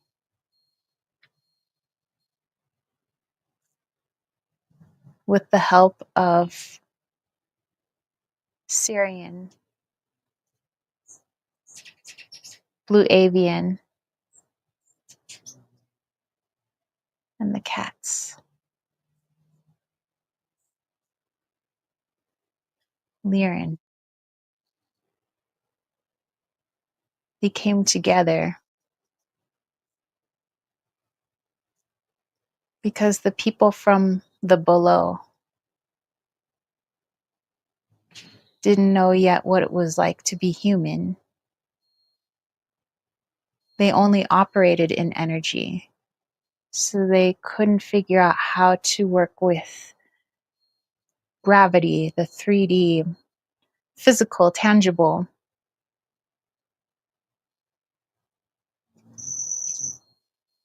And so when they had built it, they had understood how to live in all dimensions through this. It was like a great awakening. When they ascended, there was no more. So there are no descendants from these beings, from the under.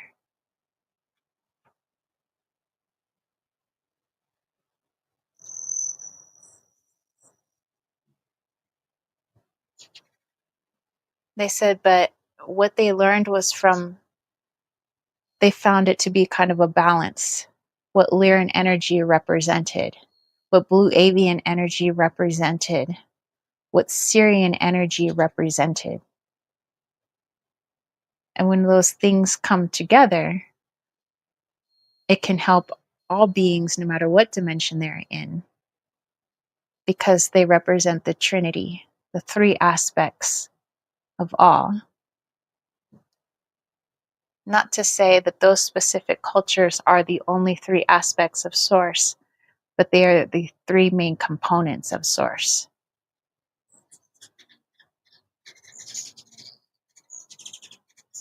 It's the energy, not the beings themselves.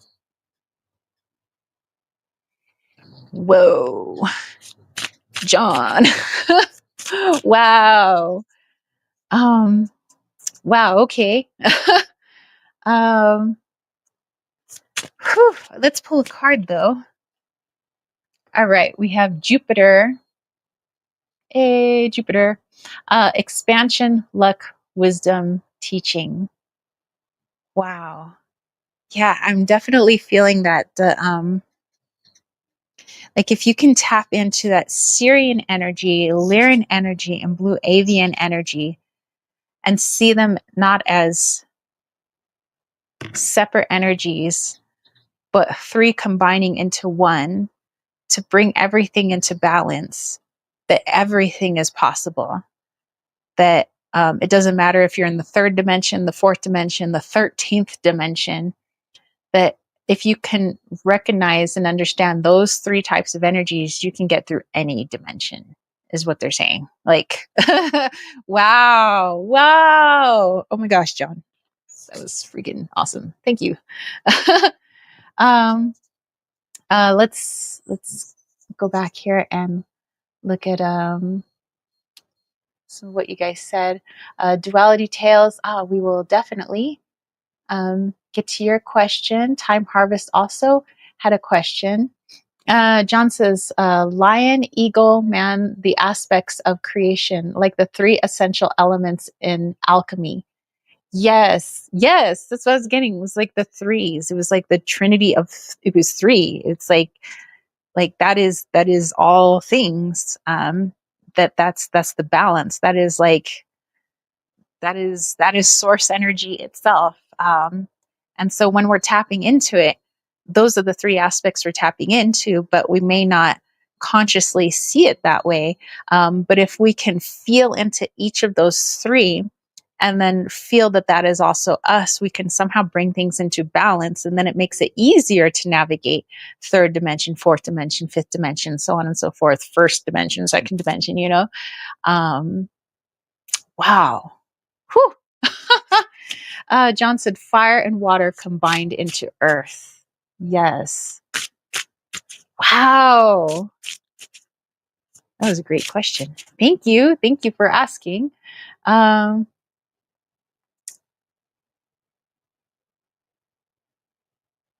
Okay, let me go back here. Duality Tales had another question. It says, can I also ask for what guidance my partner needs to hear? And again, are we parting at the seams?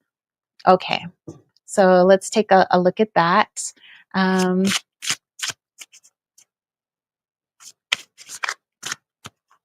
All right. John says, you also mentioned the blue avians and the hummingbirds go crazy. They're obviously here too. Definitely, definitely. Wow. Okay. Ooh, my eyes are getting kind of blurry. Like that's what happens when I like channel real hard. I'm starting to get blurry eyed. So John says, we're in the mix, so it's hard to see. Thank you. You're very welcome. Okay, so duality tales. Let's take a look into you and your partner.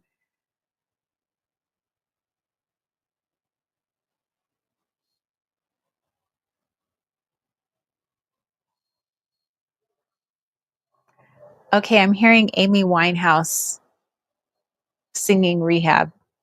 They try to make me go to rehab. I said, no, no, no. Yes, I've been back, but when I get back, you'll know, no, no. I ain't got the time. And if my daddy thinks I'm fine, they try to make me go to rehab. I said, no, no, no. Okay, let's see what that means. What am I seeing between the two of you guys?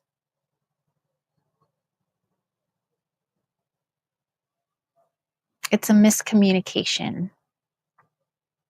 I do see that this is, again, it's something that's needed to understand what happens when there's a lack of communication. Although you guys may have been communicating in a sense, it's the deep seeing. Kind of at the very beginning of this chat, our buddy John says, I feel seen. This is something that you and your partner are not feeling with each other. You are not feeling seen, but your partner is not feeling seen. There might be a lot of words exchanged, like trying to explain yourself, and the other person trying to explain themselves, but it's both are not feeling truly seen.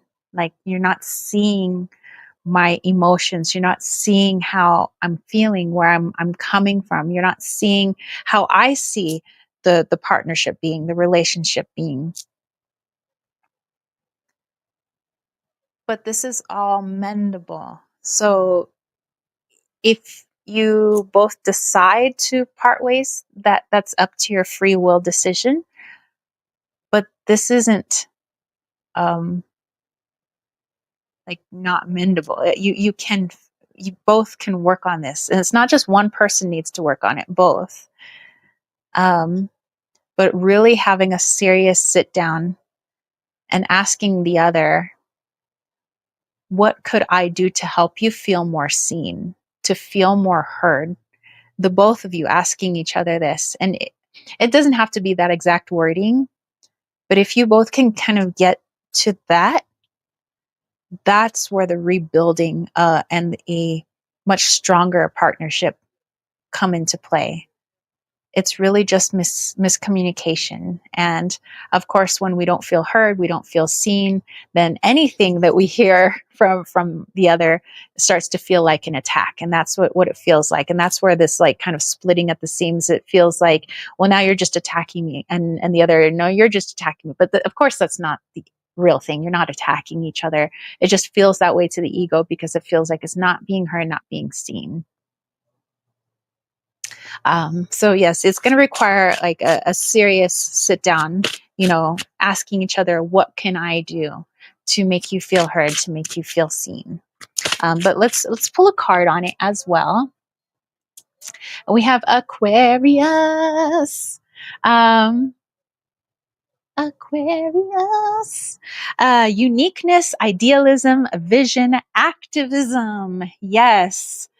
Talk about feeling being seen. Here you got the 3 sunglasses lenses here.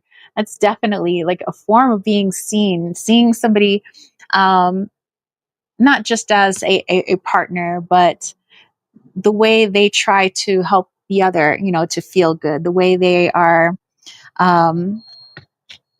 the way they express themselves, the way they love, the way, they give gifts, or the way they show affection, the way they need time out for themselves, or, when they're saying this, it might actually mean something else. So they need to get real clear on that. You need to get real clear on that. That when, sometimes I need my quiet time. So when I say this means I need, time alone to myself. Or, sometimes when I'm saying go away, I'm actually saying come back here. I need you, so it's just getting very clear on how you guys are communicating with one another, and it will definitely help. Okay, so next we'll have time harvest and then costalini. Excellent. So let me go back to what some of you guys were saying. Time harvest is, oh man, I can't keep missing this every time. Still doing super chats. Yes, we are. Time harvest says blue avians and Lyrians always together once again. They like to hang out for sure. Time harvest says that one was a good channeling right there. And he said a beautiful necklace. What stone is that? This is actually abalone shell. I got this, gosh, I forget where I got this. I might have gotten this at the Pacific Islander Festival back in San Diego. It says, could it be the 369, the three energies, the secret numbers? Could be as well. And John says, we're in the mix. So yeah, it's hard to see. Okay, so Time Harvest said, you said my energy right now is more tuned with Lyrans, but did I ever live as one? If so, then how long ago? And do you think you can channel that period? Thank you. Sure. Let's go ahead and tap in. I'm having a little bit more tea here for our buddy Time Harvest.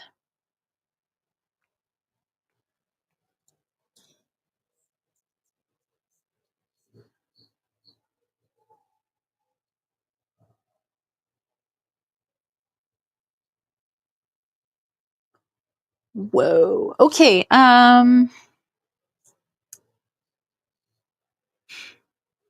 This is very interesting. So I see you as kind of a Lyran energy, not like as a cat, but like it's the Lyran energy. So really, I just see like an energy ball. I don't really see like a specific form, but I know it's Lyran. And it's you and so many other people, I guess, other Lyrans.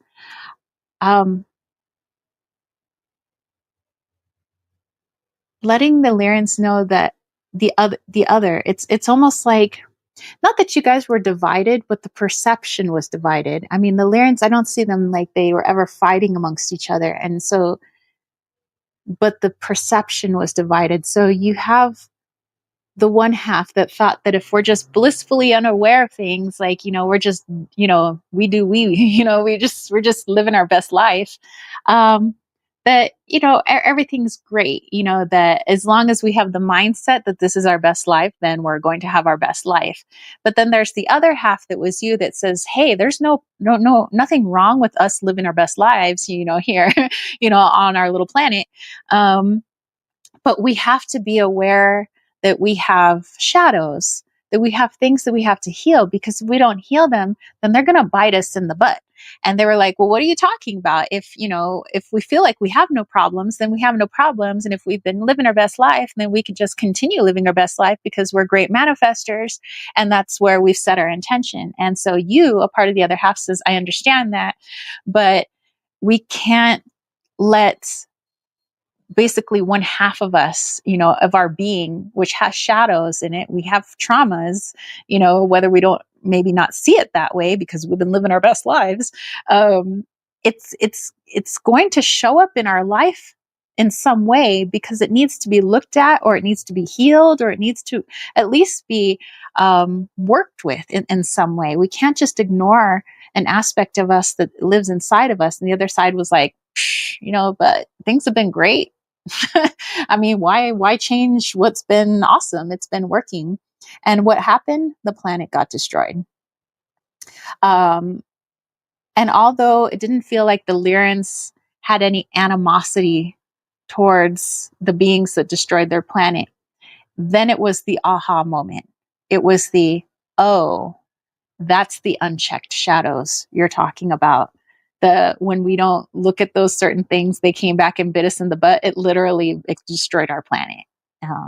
And so them being a more evolved species thanked in a way. I mean, it was like half of them was very upset and sad. Like that's the portion that was like, oh my gosh, you destroyed our planet. That's awful. But at the same time, I also understand that that could have only happened if I brought that energy in, because they understood manifestation. They understood intention. They understood that frequency can only meet similar frequencies. So if we're bringing in the frequency of a destroyed planet, there must have been something inside of me that was bringing that in. So as far as timeline, it's like the Lyrians were showing that they don't move on linear time. So they said this is as much as the past as it is a future. That isn't quite, it's like it hasn't happened yet it's already happened. And that's the duality of life, they said. We live in a duality where we're here in the present, but the future and the past have happened and they haven't happened. And so they have an opportunity, just like all beings, they said, to learn from these things. So that's who you were. That's where you were. You were part of the group that was like, hey, maybe we do some shadow work. Maybe we do some healing. And the other half's like, but why? Like everything's going great. Like I would do shadow work if things were going bad, but things aren't going bad. And then lo and behold, the planet gets destroyed. And then it's like, oh, okay, I guess we'll do some shadow work now.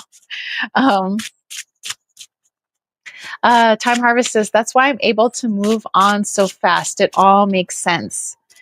Yeah. And like I said, they have a more evolved perspective. So they weren't like, oh, you destroyed our planet. Now we go destroy you. We hate you. It's like man, that really sucks what you did. Like that's awful. That makes me really sad.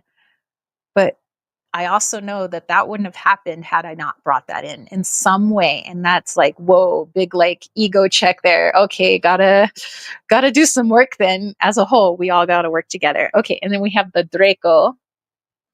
It says charisma, challenges, judgment, ascension.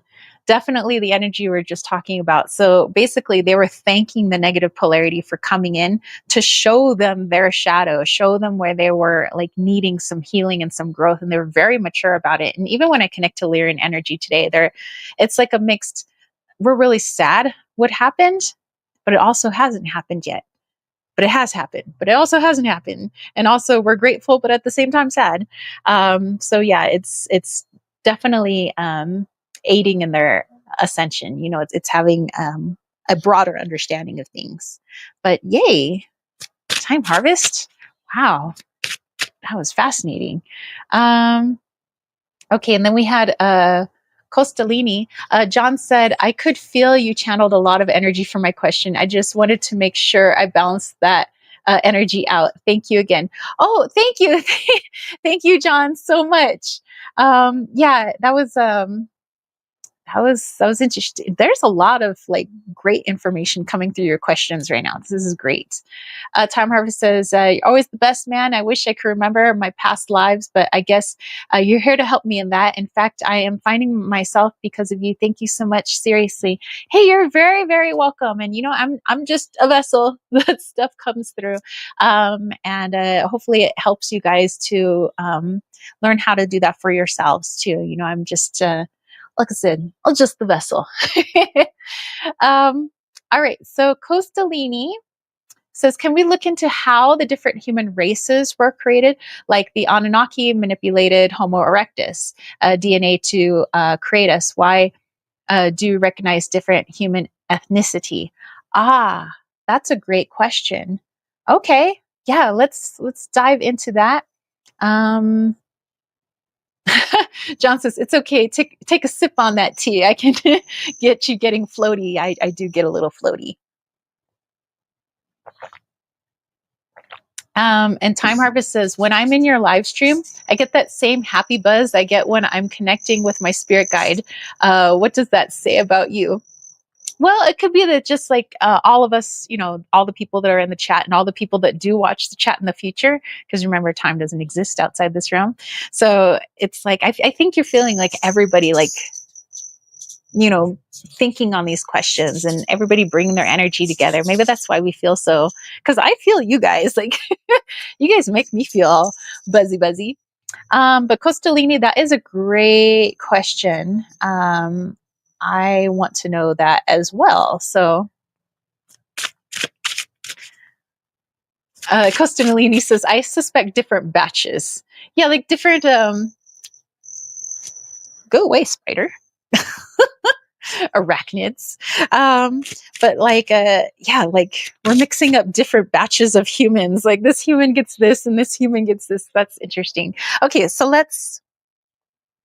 I don't know why the arachnids want to fall on me at the moment. But let's tap in.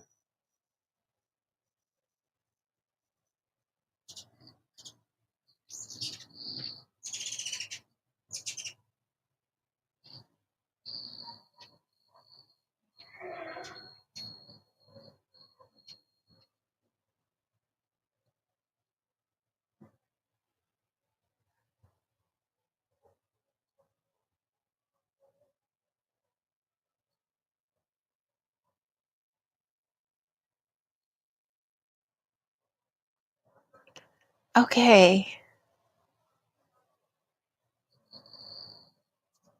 That's interesting. Okay, so when the cube, the matrix, the thing that has most of 3D in it, like there's the 3D portion that's outside the cube, and then we're inside this cube, and then there's all these different galaxies and universes and all that stuff within the 3D, but within that cube. And within that cube, you have planet Earth. And by the time the Anunnaki had come along and these other races of beings, humans were already there. Like they had already been created. The Anunnaki don't know who created them.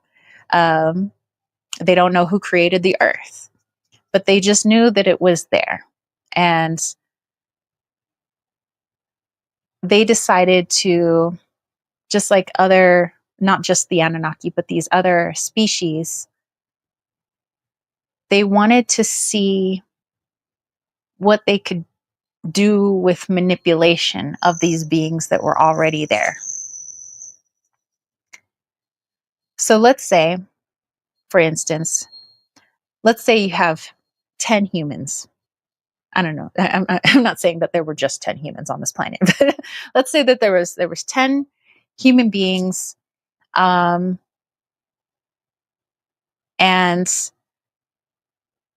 there were types of animal species already there. Like, let's say, the jaguars and elephants, and, there's all these species.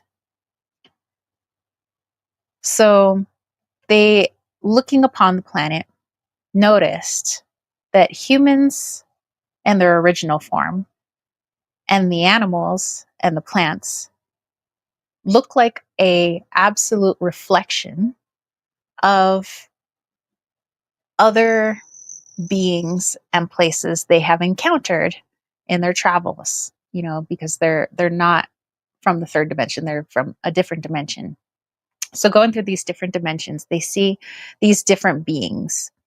And so when they came across, let's say, the Lyrans, they're like, well, that's interesting because Lyrans are represented in what is seen as cats, and even though cats come in different sizes on Earth, they still maintain a very similar behavior, very similar energy. Well, that's interesting. And then, they come across, let's say, some, Syrians or Lemurians, and they say, okay, they're represented on Earth as well. Some of them in the oceans, some of them not. So what happens if we take what we see as the like let's go back to Lyran energy. Let's say they say what happens if we take Lyran energy and mix that with a human, like splice it up and see what happens. So not mixing a human with an actual cat, but like let's say let's take the human energy and let's mix it up. Mix up that DNA with some Lyran energy. What do we get? And they're saying this is where a lot of the different peoples of Earth came from. And it wasn't like the environments that, created us the way we are. They said there was already humans here. And so they were taking these different beings that already like existed in these other realms, some of those energies that they thought were easier to manipulate because the Anunnaki are all about manipulation and they want subservience, right? So they splice the DNA with these different species that they've come across in the different dimensions. Thus, we have now these different races on the planet. But they didn't see it as like, the way we see it. We see it as, there's white and there's black and there's, so on and so forth. They saw it as a lot of different races, like hundreds of races. And it was all in an effort for them to try and create what they saw as the perfect servant, the perfect human servant. But what they didn't account for was that the humans, having already been there, having their own energy, their own thoughts, their own free will, became something different, basically busted out of the petri dish. The Anunnaki realized they couldn't just create little robots because humans are not robots. That it doesn't matter what you splice our DNA with, we're going to evolve and create something that is uniquely our own.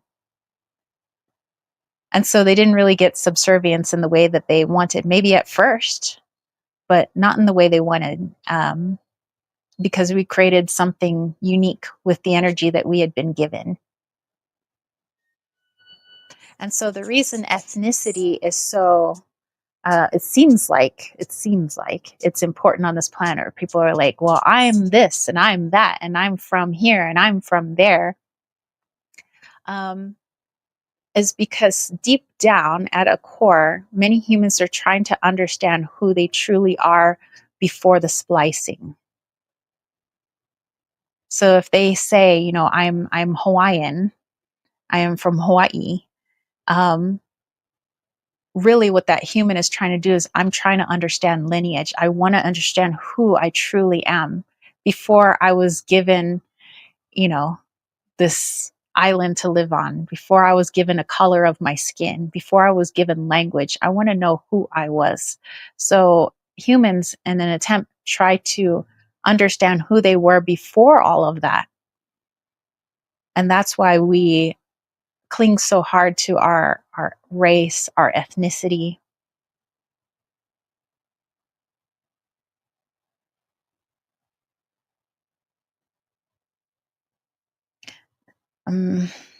But Source is saying, but that's the dual nature. You are both something that was before, but also something unique and beautiful that came after, that it was no accident. That the Anunnaki and other beings like them can say what they want, that we created you, but that's not true. They merely helped you in creating something unique because you were already here. Okay, so let's pull a card on that because like, whoa. Like, whoa. The Earth card, like really? Again, that grounding, reconnection, home, and guardianship. Earth. Wow. Yeah, Earth was already here. The first humans were already here. It was the other beings that came along and were like, oh, we made you. It's like, no, you didn't. You may have spliced us with some stuff, but we created something absolutely unique with that. Whew. Wow. John says, we rise together. I get buzzy too. Time harvests. LMFAO. The spiders want to say hi. Costalini says, I think that might be the coolest possible answer. Like, wow, that's interesting. So we're mixed with all these different basically energies from outside Earth. But we've made it something so unique and so distinctly our own. It doesn't matter what any other being ever said, like, we made you, like, we made it. Like, I mean, they could say that, but we're our own thing. Like, we have our own consciousness, we have our own free will. So, some of us, maybe we got some of that Syrian energy, we got Lyran energy, we got Pleiadian energy, but in the end, we're not fully the Pleiadians, we're not fully the Syrians, we're not fully the Lyrans. We're human, and human means something mixed and beautiful, something very unique. That's freaking awesome. I love that. Hey, our girl Kayla is here. She says, hey everyone, happy Sunday.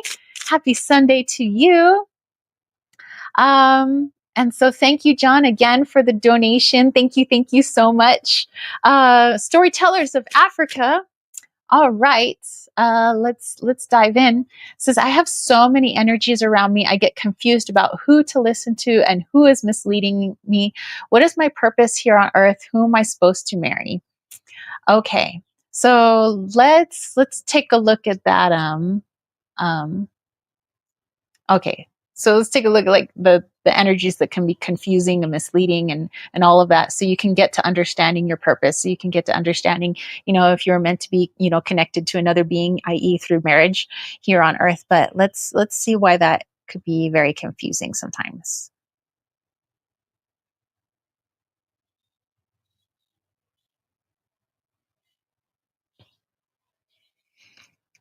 Okay, so your higher self says it comes down to part of the journey is connecting with our soul as it evolves, because our soul is always evolving. Our soul is not static. So if it was static, then, let's say one day we try meditation, we connect to the higher self. It's like, woohoo, I connected to my higher self.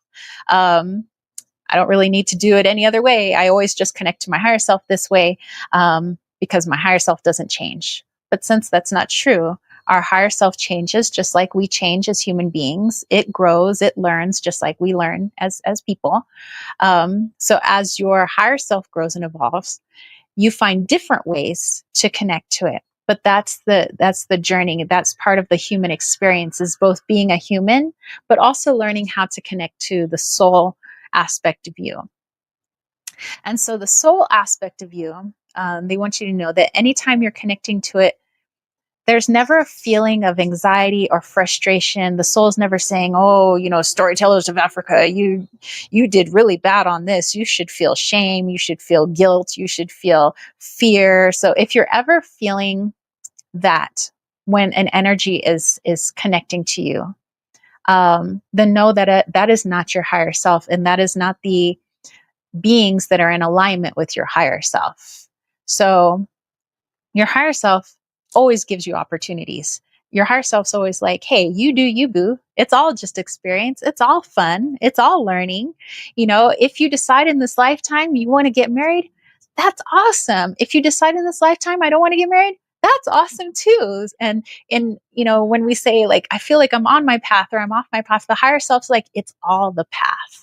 You're never off the path. Does it get wayward sometimes? Do sometimes we take a detour? Do sometimes we get lost at Albuquerque? Sometimes, but that's all part of the journey. That's all part of the path. And so there's nothing but love, pure, absolute love that comes from your higher self. So when we're feeling bad about ourselves, it's the higher self that comes in and, is sometimes like, hey, it's going to be okay. It's part of the process. I'm here for you because I am you. You're going to get through this. The part of us that's like, man, I messed up. I did it wrong. Or, oh, why do I do things this way? That's our ego, or the energies that are connected to our ego, i.e., you might say more negative type energies. Not to say our ego is negative, but I'm just saying that they're the opposite of our soul. And so when we feel confused like this, that's because we're having an issue with the ego trying to rationalize the messages that the soul is trying to give you. But the more you try to connect to the soul, to your higher self, and all the beings that are connected in that same frequency as your higher self, the more you understand its voice and what it feels like. And for me as a channeler, that's what I had to get really clear on, is what does my soul feel like? So when I'm letting some other soul into me, I know that it's foreign. I know that it's not me, and I'm not its feelings, and I'm not its words, because I know exactly how my soul feels, and I know how my soul speaks to me. So that's part of your journey, is understanding your soul. How does it feel? And remember that it's always going to feel like love, like opportunity, like expansion, like forgiveness. The other portion of us is going to make us feel like fear, like doubt, worry, shame. Not that there's anything wrong with either side. It's just that we need to understand the difference so we can utilize it. There's times we need to utilize our ego, and times we utilize our soul, and times we utilize both. But we have to get clear on who is who, who's talking, just so I know that I'm making a very clear decision. I say, you know what, I'm using my ego right now, and I know that I am, to make this decision. And that's a very clear decision. Or, you know what, I'm using my heart, my higher self right now, and I know I am, because I know what it feels like. And that's a very clear decision. So part of this purpose, part of your purpose, there's a lot of things that is your purpose here on earth, but part of your purpose is just to get more intimately connected to that soul aspect of you, that part of you that is forgiveness, expansion, open. Everything is an opportunity. Everything is a school learning lesson. There is no right or wrong. It's just an understanding. It's just a learning process. And so in terms of marriage, your higher self's like, there's an infinite number of timelines. Some of those timelines you decide to get married, some of those timelines you do not. Does that make one timeline better than the other? No. It's just where you feel is right for you at this moment. And so if at this moment you're saying, you know what, I'm still figuring myself out, and I'm still trying to understand ego and soul, then that's wonderful. That's beautiful. Time doesn't exist. If at a later quote unquote time, let's say, I don't know, let's say you're 50 years old, 60 years old, 70 years old, and you're like, I want to get married now. I feel like I'm ready. I'm in alignment with that. That's what I feel my soul in alignment with that too. Then that's what's going to happen. If the ego is coming in and it's like, you know, I don't think I'm ready, then that's not what's going to happen if we make the choices through the ego. But if we're making choices through the soul, we can make whatever we want to happen. And the soul will always show us how we can get ourselves into alignment with that. So if you're saying, I want to get married, the soul says, okay, we can make that happen. But first, I'm going to put you in certain situations that will help you learn something about yourself. Some of them you'll see them as positive, some of them you'll see them as negative, but they're going to help you to grow to the frequency of the person that is right for you in marriage, if that is something that you want. And so that's something that you set with your higher self. So if that is something that you want, it is possible. If something you don't want, then it won't happen. But the higher self will always get you what you want by putting you in the situations to get you into an alignment, into a frequency alignment with that what you desire. But for right now, the focus is on understanding how my soul feels and how my ego feels. Remember, one is going to feel like expansion, opportunity, forgiveness, and love. The other one might feel like fear, anxiety, worry, second guessing oneself. Okay, I hope that makes sense. Time Harvest says, storytellers of Africa, marry yourself and embrace solitude. It is your destiny to be married. Then God will send the person one day. If not, then it's all good too. Tara saying, pure love within. Storyteller says, I get restricted in areas of my life like finances, and there are different beings around me supporting different people I should marry. So it's not so much of a choice. Okay, so let's say with the finances, And you're saying, I want, like you're saying, it's not a choice. Consciously, like in the 3D, we might not have, certain choices. We live in certain parts of the world where it's like, we have arranged marriages, or we live in a caste system, and it feels like we can't get out of those things. But something that I learned from Anna,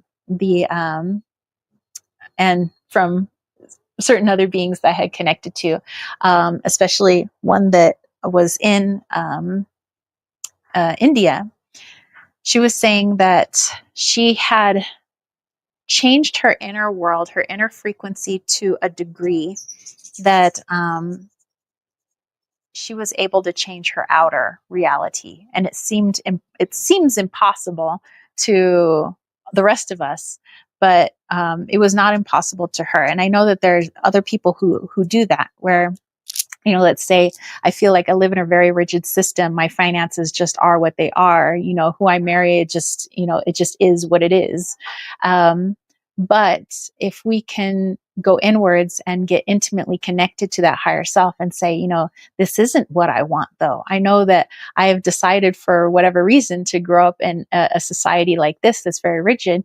First, show me the lesson. Like, why would I choose a place like this? What am I meant to learn and understand? I learn and understand it. And then I say, okay, I would like to change this reality now. And so the higher self says, oh, okay, you want to change in your reality. You want the outside world to change. Well, then I'm going to put you in some situations that are going to help you change internally. And then that outside world is going to, what appears to be, magically changing.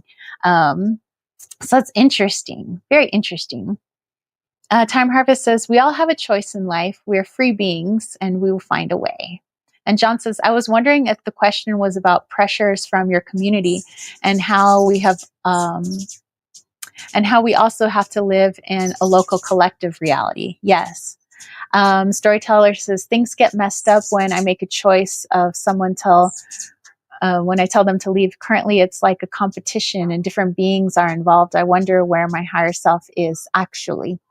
And Costolini says, my higher self forced me to go through an exercise this year of buying whatever excited me without reacting to the price. Guess what happened? Well, do tell.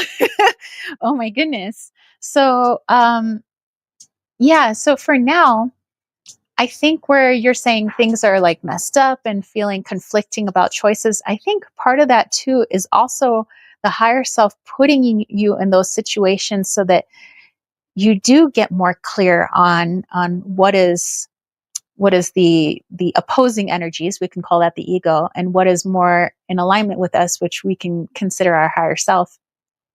But again, you can go with feeling. How does it make you feel? Like when I think this, and this is what I want in my life, how does it make you feel? Like if you're saying, I want to marry, somebody who's from, I don't know, Canada. I want to marry a Canadian someday. First of all, why are we drawn to Canadians? So what does their energy represent? So we get clear on that.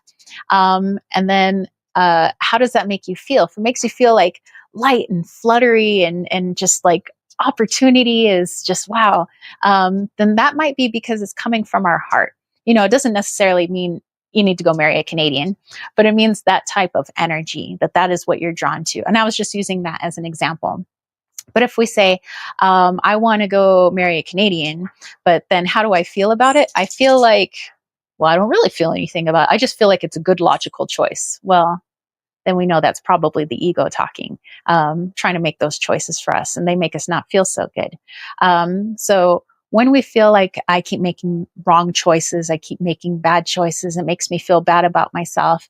That's the ego making you feel bad about the choices you're making. The ego saying there are good choices and bad choices.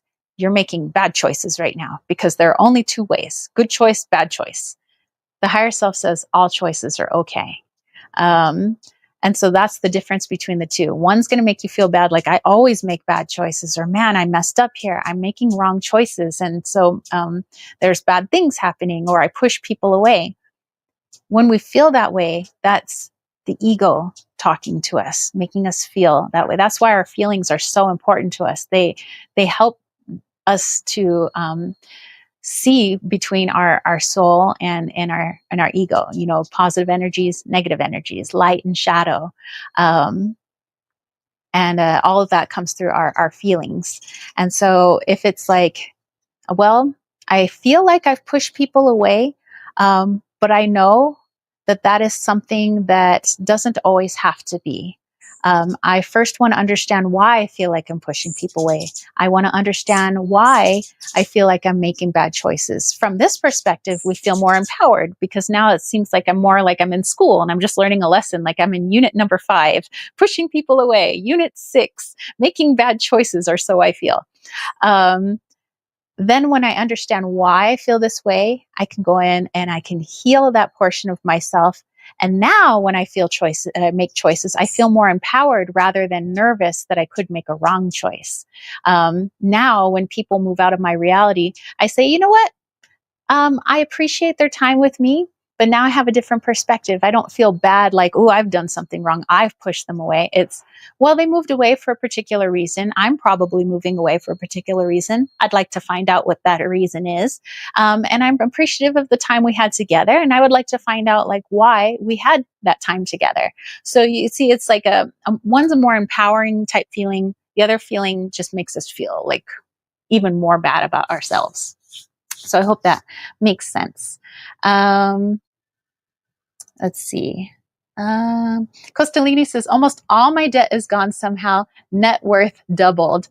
Costalini, I love that.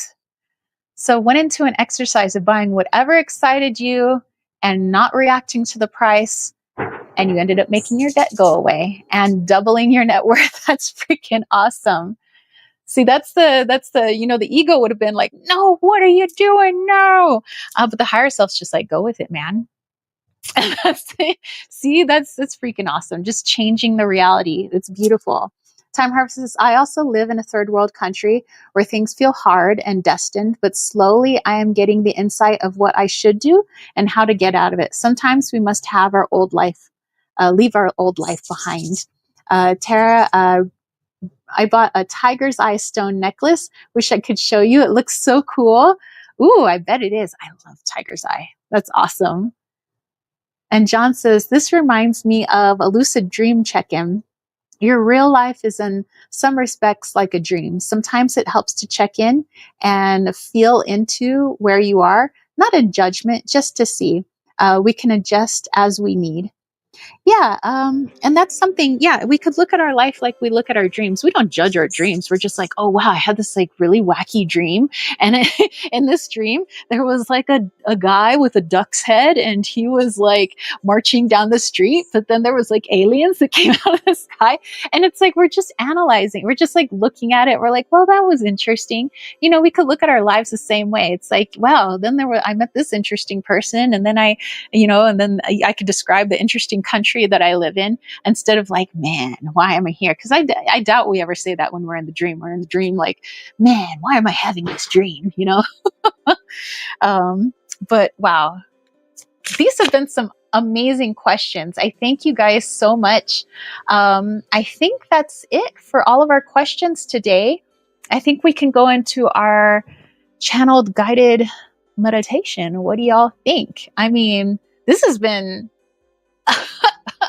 like amazing. Really amazing. It's not like amazing. It is amazing. The questions and the energies that came through because of your questions, the information that I think we all gained because of your questions.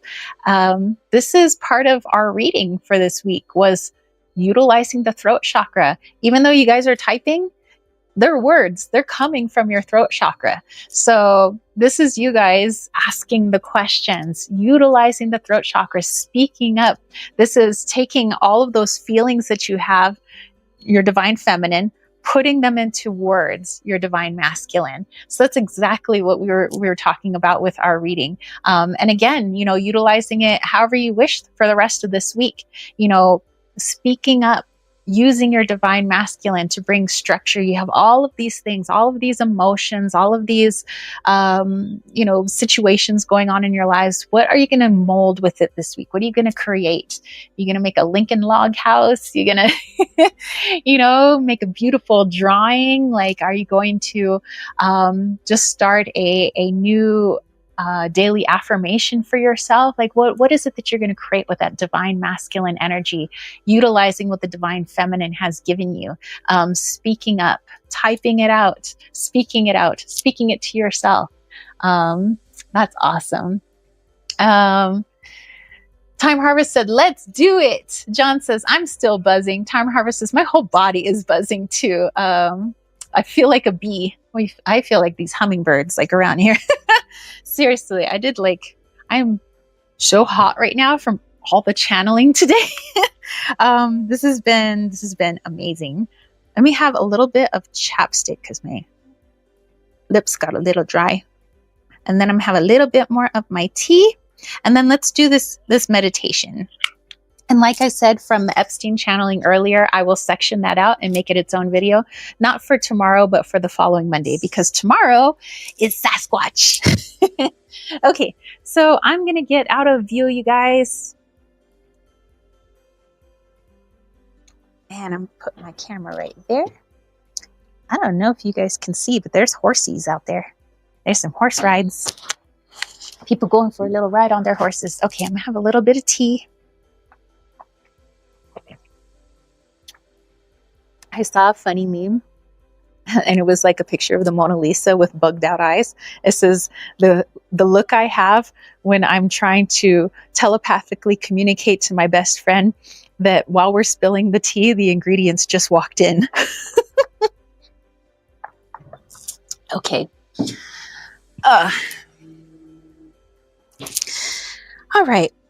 Go ahead and get yourselves into a nice, comfortable position. A place you'll be undisturbed for the next several minutes. You could be laying down, could be sitting in a chair, sitting on the floor, maybe resting underneath your favorite tree.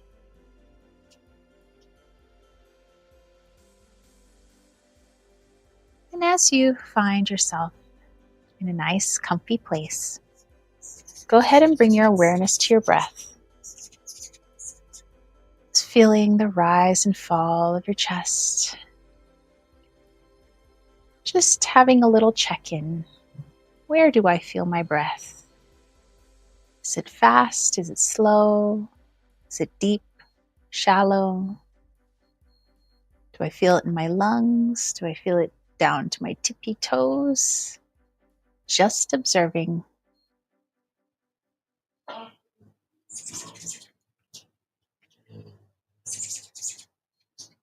And as we continue breathing,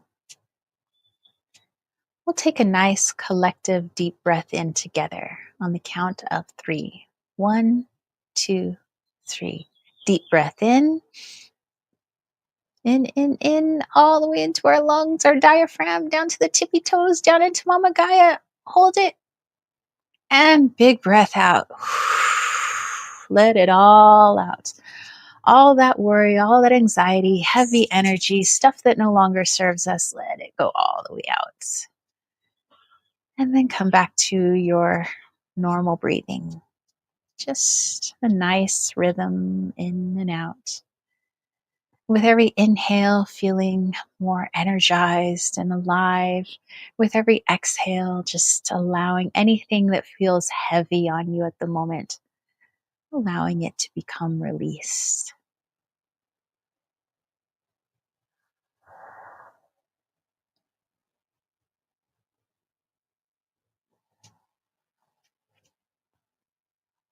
And as you continue breathing, I want you to utilize whichever sense is most powerful for you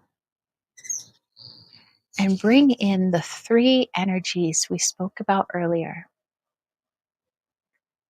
The Lyrian, the blue avian, and the Syrian.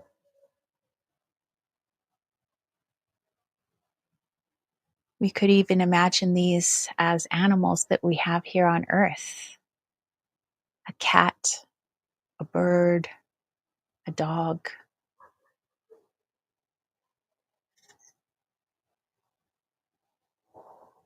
And whether you are just feeling into these energies, seeing these energies, hearing, perhaps smelling these energies,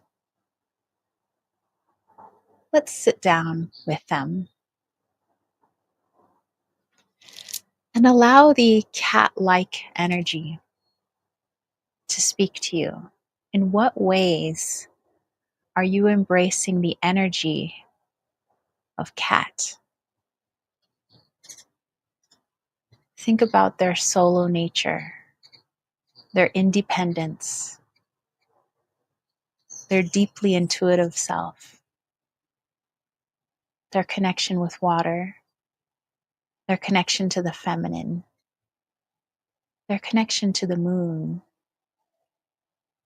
connection to mystery, connection to shadow. Where do I feel that energy in my life?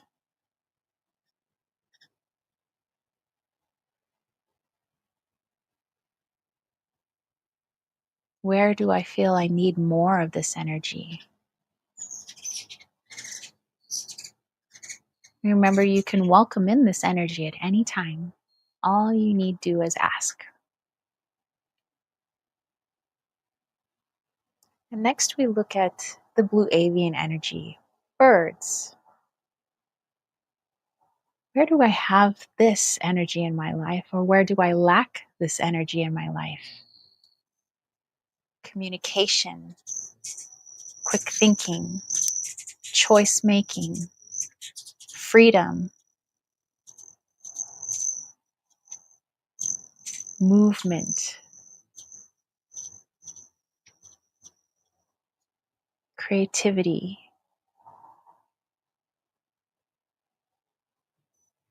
Allow yourself to feel into the energy of bird.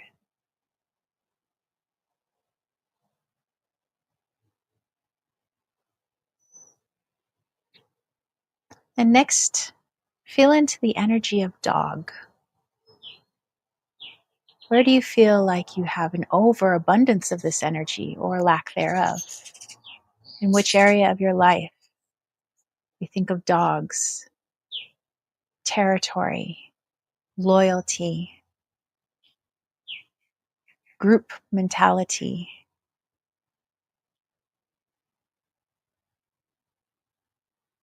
We often connect to them in the form of the masculine, the sun,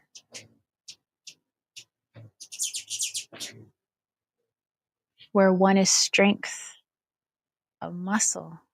We feel cats are strength and flow.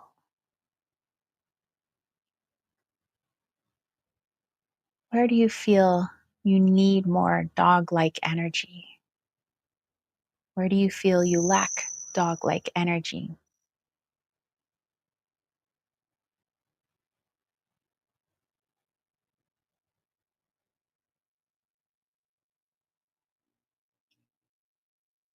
Continue feeling into these energies.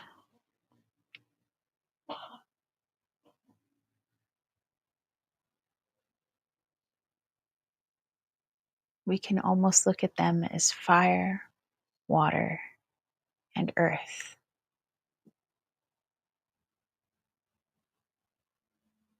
The ether, the air element, is you.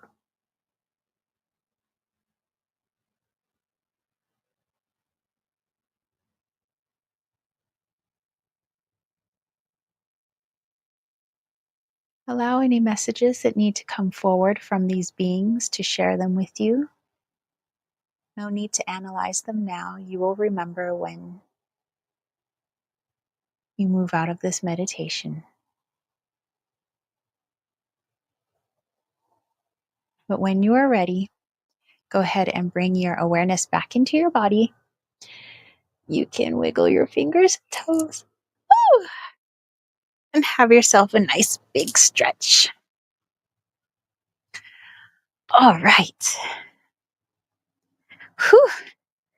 Well, thank you guys for a freaking awesome live chat. Wow. We had thank you for intuitive stretch for being our guest interviewer for that Epstein channeling. Thank you guys for offering up your questions during that channeling. Thank you for the questions that you had today with the super chats and super stickers. I know that a lot of those questions were meant for personal, but I felt that your questions helped all of us. I think we learned a lot today. I have no problem like doing all this channeling with you guys because you all have such wonderful energy. I know that we're all learning. And so I appreciate it. So I don't mind getting a little sweaty. But thank you. Thank you to everybody who came in and everybody who will watch the replay. Like I said, tomorrow, the channeling video coming out is the one that was voted on last month by Patreon and my YouTube members. And that was a channeling of Sasquatch. That was really interesting. And I think it brought up some more questions. So we might have to do a part 2. But this channeling that we did today during the live chat, I will post that next Monday for you guys. Also, Patreon and YouTube members, they've voted on their next channeling. They're going to be doing a channeling. The channeling they're going to receive is for mirrors as portals. A lot of people feel that mirrors are also portals, like interdimensional portals. So that video will be coming out soon as well. So thank you so much. Thank you to my mighty moderators. Thank you to patrons, YouTube members, subscribers, all you homies. I hope that you have an amazing Sunday. Peace, love, and chicken grease. Peace out. Bye, guys.